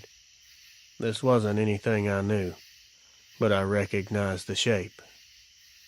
It's the same shape I saw in the dirt on the ridge in 1990. The same shape in the snow around the missing hunters on that map. The same shape those men from Sector 12 knew all too well. I packed 3 bags. Clothes, documents, whatever I could shove in without thinking. I left the house that very morning. Didn't even lock the door. I drove 5 hours to a different town and slept in a Walmart parking lot. The next day I sold the house at a loss. Didn't go back for anything I left behind. I realized something. I wasn't dealing with an animal. I wasn't dealing with a monster. I was dealing with something that remembers, recognizes, travels, learns, and doesn't forget faces. The thing that took Reed found me again 30 years later. Not to kill me, not to chase me, just to remind me, I know where you are. In the next part, I'll tell you the last thing that pushed me over the edge, the thing that let me know this wasn't all random. The phone call I got 2 weeks later from a number I didn't recognize, a voice that whispered, "Stop moving, it follows patterns," and then the line just went dead. I'll be in touch. R. 2 weeks after that thing walked across my roof, I'd already moved twice. I didn't tell anyone where I went, didn't update forwarding addresses, didn't keep the same routine 2 days in a row. I thought if I stayed unpredictable, I'd stay safe. Turns out, that's not the case. Not a normal hour for anyone to call me at 2:14 a.m. It wasn't a number I recognized, no area code that I knew. The caller ID just said unknown. Usually I don't answer calls like that, especially not after everything that's happened. But I'd been on edge for weeks, barely sleeping, checking windows every few hours. So when the phone rang, I just picked it up on instinct. I didn't even say hello. I didn't say a word. I just listened. There was a long silence, long enough that I thought maybe it was dead air. Then I heard a man's voice, low, barely above a whisper. "Stop moving." Just like that. No greeting, no introduction, no hesitation. Then 5 seconds of silence. I finally asked, "Who is this?" The man ignored the question. He spoke again, the same whisper, same calm tone. "It follows patterns." My hand went completely numb. I remember my fingers slipping a little on the phone. I asked again, "Who is this?" He exhaled. Not tired, just resigned. Then he said, "You won't lose it by running. You're walking the same line it's already mapped." I felt sick. That wording, mapped, was the same word that former Idaho Ranger used when he talked about the corridors. Before I could respond, he said one more thing. "If you change patterns, it loses interest. If you panic, that makes it worse." The line went dead. There was no click, just dead. I sat there in the dark, the phone still against my ear, listening to nothing. I can't explain this part well. I didn't recognize the voice exactly. It wasn't someone I'd met. But the tone, the rhythm, the way he spoke. It was the same kind of voice those 2 men from the Suburban used back in 1990. It was professional, flat, cold, emotionless. The voice of someone who's told this same warning to other people before. The voice of someone who deals with these things. Someone who knows more than he's allowed to say. I didn't go back to sleep. I didn't sit down. I didn't pace. I didn't make coffee. I just stood there in the middle of that rental house thinking about what patterns mean. Then something clicked. I hadn't really been unpredictable. Sure, I changed houses, changed highways, changed hotels, but the roads I drove, the time I left in the mornings, the places I stopped for food, same patterns, same habits, same loops. Humans always think they're unpredictable, but we're creatures of habit. It's instinct. The predators, they follow habits better than we do, especially predators that get tracked by the government. At first I thought that call was a lifeline, some insider trying to help me. But the more I pondered on it, the more I realized he wasn't helping me live. He was helping them contain the situation. If I kept running and panicking, I'd drag that creature through towns, gas stations, residential areas, places where regular people might run into it. If I settled down and kept a stable routine, it could anticipate me, monitor me, keep the risk of other people getting hurt to a minimum. Whatever these things are, the people behind Sector 12 do not want them wandering off the mapped corridors again, especially not the one that has a history with a former ranger who survived an encounter that he should not have. There was something else about that call, something that made me question a lot. When he said you're walking the same line it's already mapped, he didn't just mean the creature recognized my habits. He meant they recognized them. The only way a stranger could have known that I moved twice, taken the same roads, and was unknowingly recreating the same travel pattern, as if someone was watching me, or tracking my location, or monitoring my phone. Which means the call wasn't just a warning from some insider with a conscience. It was a controlled communication, a message, a correction. I didn't tell you the part of what he said right before the call ended. Right before the line went dead, he whispered one other thing. It remembers you. Stay inside the mapped zones. Mapped zones. Zones. Plural, not just Montana. Meaning this thing, or things like it, don't belong to one state, one hotspot. They belong to regions, and somehow, without realizing it, I'd stepped into another one. I'll email you again later. Something else that I need to say is I realized this wasn't about running anymore or hiding or avoiding certain areas.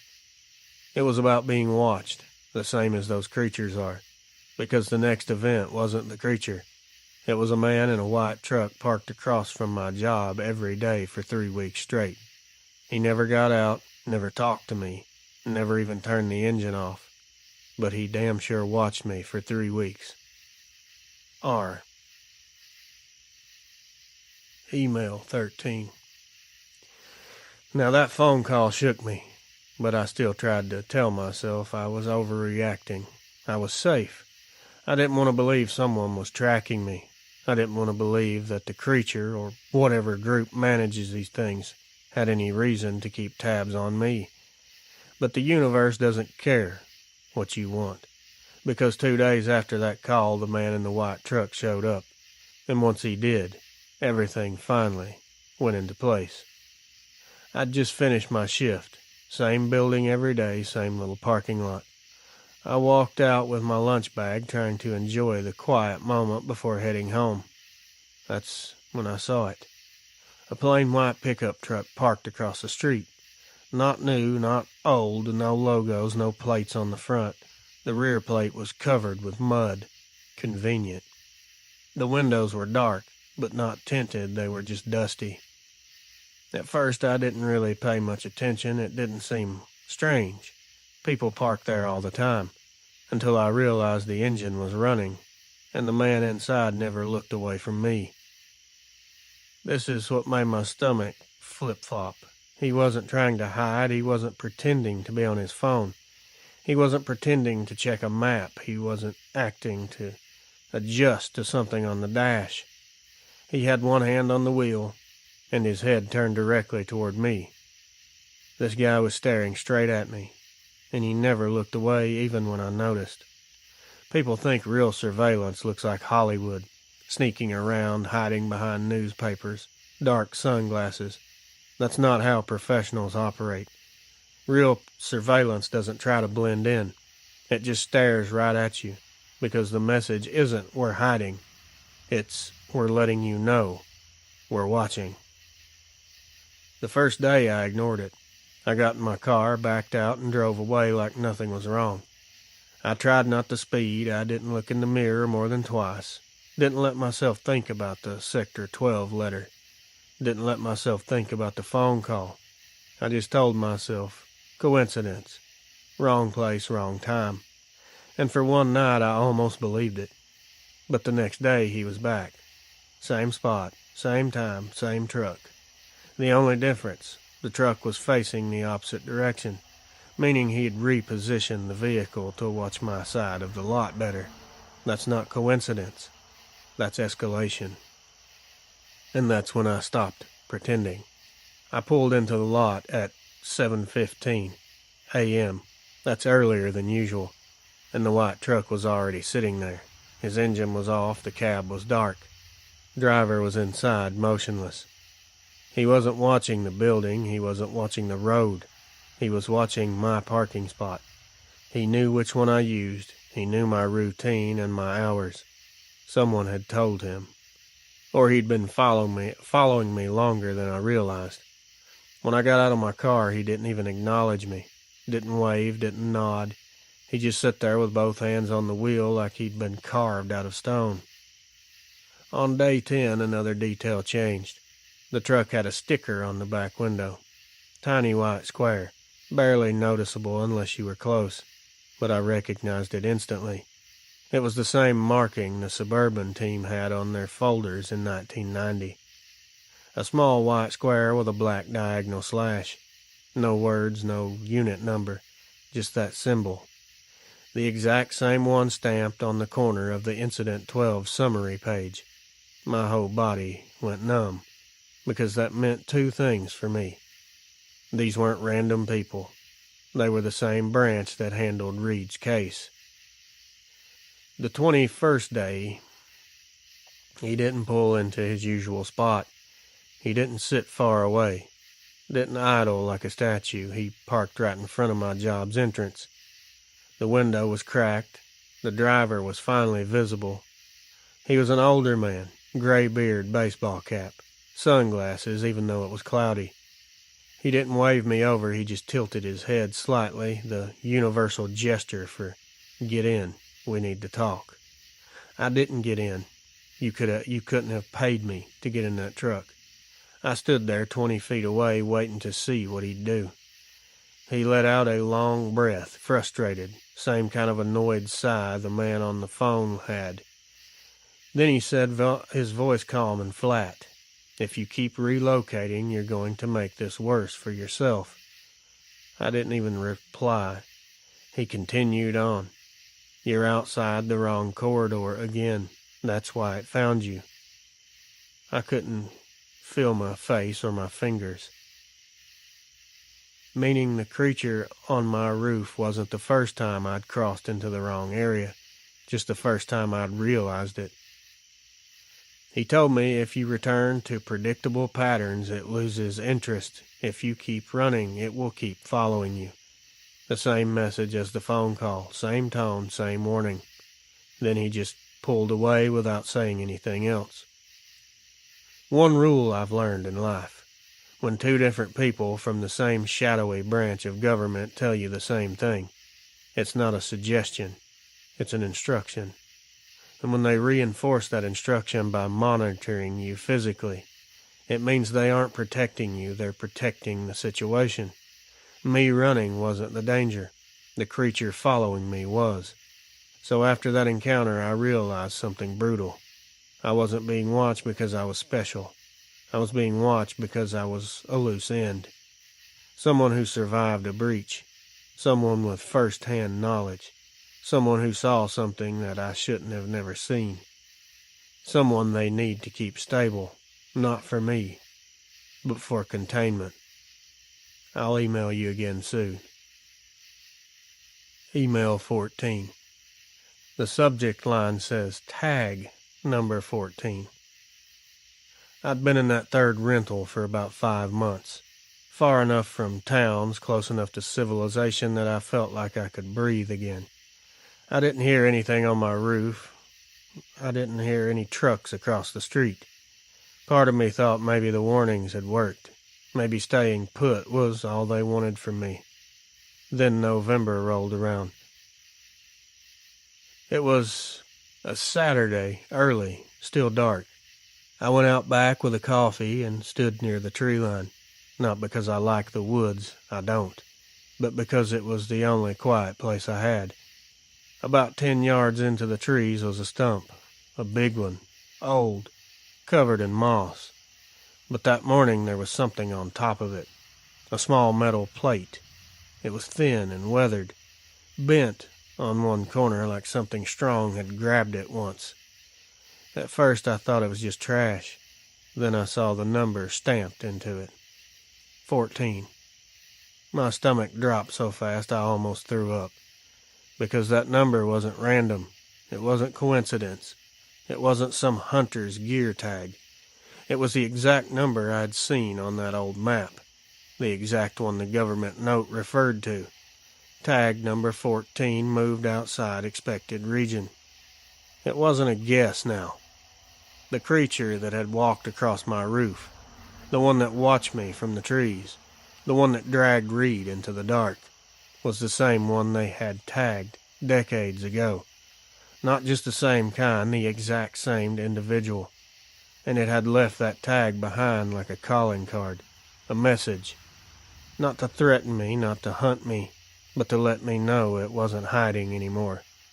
And worse, whoever is monitoring it clearly knew exactly where it was, and exactly where I was.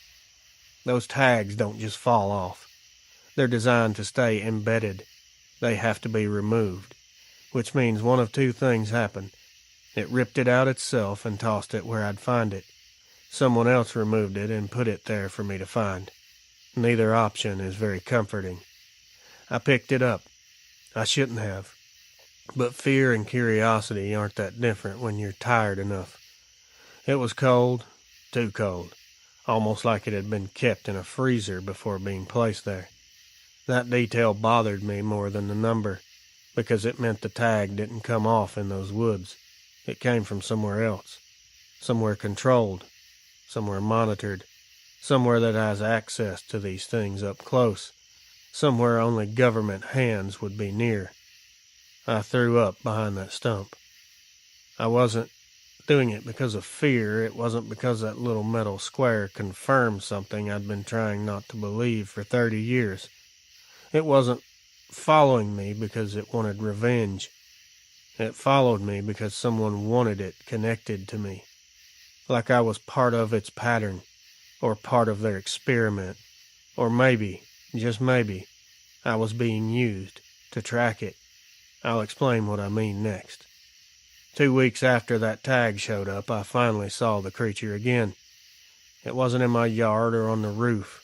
It wasn't even near my home, but standing perfectly still behind the fence of a restricted government property, looking right at me like it had been waiting and knew that I was passing. R. Email 15. 2 weeks after the tag showed up on that stump, something happened that forced everything into place. Up until then, I kept wondering if maybe I was losing my mind. Maybe the noises, the silhouette, the rooftop steps, maybe all of it was my brain circling old trauma. That's how I survived for years after Montana. I convinced myself I had overreacted.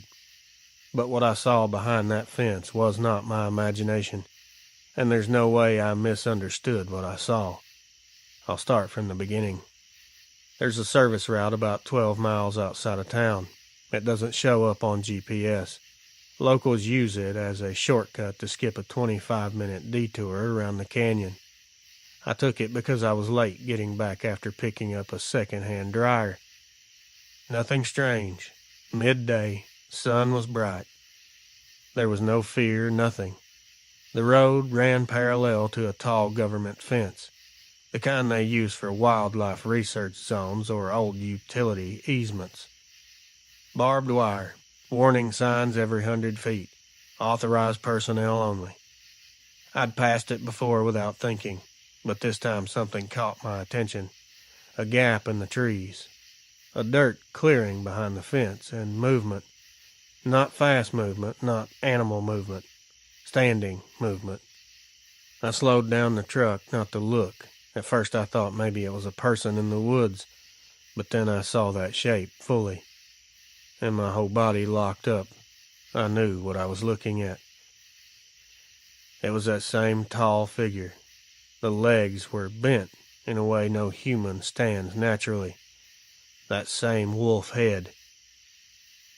Forward, not upright, and the shoulders were unnaturally tall. There was no fur details. It was too far away. But the outline was almost the same one I saw step out into the ridge before it took Reed. It looked like the same silhouette, the same build, the same way of standing perfectly still like its bones were made out of stone. Except this time, it was behind a government fence. Not roaming free, not stalking prey, not loose in the wild. It was confined, contained, or at least restricted, like a dangerous animal held just far enough away from civilization to keep the public calm.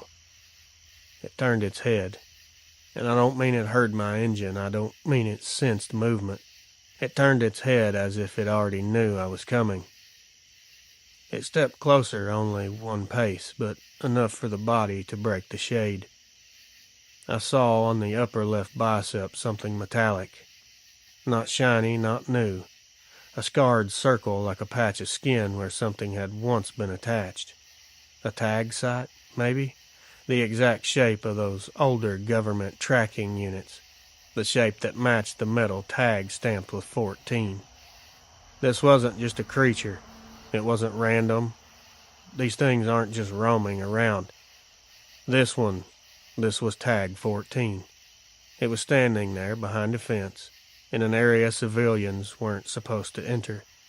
Meaning it wasn't wild, it wasn't loose. It was not the only one of its kind. It was part of something organized. These things are controlled, I'm telling you. Or at least observed. Somehow, despite all the distance, all the moves, all the years, it still recognized me. I do not care how insane this sounds. I know what recognition looks like in a predator. I should have driven off, but I didn't. I killed the engine. I don't know why. Curiosity, fear, shock. Just being tired of all this. A mix of everything. The creature didn't come closer. It didn't posture or growl. It just kept staring. That same stare that it gave me the night that it walked on my roof. The same way it stared the night it dragged Reed away. The same way it stared the night I saw it in the woods behind the Montana Ridge. Then it did something I still don't understand. It just stepped backward, like it was giving me permission to leave, or like it wasn't allowed to get any closer. As it moved, I saw something else, just for a second. A small device, set into the ground behind the fence. A blinking red light. This wasn't wildlife equipment. It wasn't a camera tripod. A motion-tracking perimeter sensor. The kind the government uses when they're monitoring dangerous assets. Not containing, hunting, monitoring. The creature stayed behind it, not out of fear, not out of confusion, because it knew the boundary, it knew the limit, and it knew the rules. I put the truck into gear and left. Just this numb, heavy acceptance. The truth hit me all at once. I was never being hunted, never being chased or stalked, not the way I thought. I was just being observed, studied, tracked, just like it was. That's why the phone calls happened. That's why the white truck watched me. That's why the government men told me to stay predictable. Because when I moved out of pattern, so did this thing. Which means the two of us were connected somehow. Not spiritually, not some kind of magic, but because of a single fact. We were both survivors of the same breach, and someone somewhere wanted to keep that breach contained, not for our safety, but for theirs. I know this has been all over the place, but I'm doing the best I can. And this is where everything starts making sense, and where the story stops being about the creature and starts being about me. Not in a self-important way, not in a chosen one way, just in the harsh, ugly truth of what happens when someone sees something they're not supposed to. After the sighting behind that fence, one question ate at me. Why was I still alive? Reed wasn't. The missing hunters from 73, 84, and 89 were not. The teenager from Idaho wasn't. So why me? Why did that creature look at me twice and walk away? Why did the white truck show up for me and not for the others? Why was I warned, not silenced? The answer showed up 3 days later, and I'm going to tell it exactly the way it happened. A man knocked, without knocking. It was 11:40 a.m., bright day. I was eating a microwave meal pretending my life was normal when the air in the room just kind of got sucked out. That feeling when someone stands behind you before you turn around. That heavy sense that the space isn't empty anymore. I felt that, very strong. Except the door never opened. When I finally turned toward the hallway, a man was already standing there. Same kind of guy as the white truck driver. Same posture, same dull expression. The same don't ask questions presence. But this one wasn't pretending to hide. He walked into the kitchen like he owned the place. He sat down across from me and told me, "It should have taken you that day." Not hello, not an introduction, just that sentence. He didn't explain who he was, he explained what I was. I didn't talk. He continued, "You weren't targeted. You were collateral. Wrong place, wrong time. Simple as that." He tapped the table like he was giving me time to absorb the words. "It doesn't leave loose ends." Then why didn't it kill me? He didn't even blink or show any emotion. He just said, "Because you followed the instructions." I didn't understand. I hadn't been given instructions in that forest, at least none that made sense to me. But he clarified, "You didn't run." That hit me like a punch, because Reed did run. One wrong step backward, and the creature reacted instantly. Apparently freezing saved my life. Hopefully that may help someone else. He must have seen the confusion on my face because he leaned in and said, "When you don't behave like prey, it doesn't treat you like prey." Then he added, "We've known that for years." He slid something across the table, a thin folder. Inside was a grainy photo, old at least from the 70s. A body, a man. He was half torn apart. This wasn't a bear or a cougar kill. This was something else, something a lot stronger. Under the photo was a handwritten note. Observed subject reacted only to retreat behavior. Static subjects ignored. Subject, not creature, not animal. Subject, meaning it was being studied, evaluated, even back then. He waited for me to finish reading, then told me it doesn't kill out of hunger, it kills out of instinct. And sometimes, pleasure.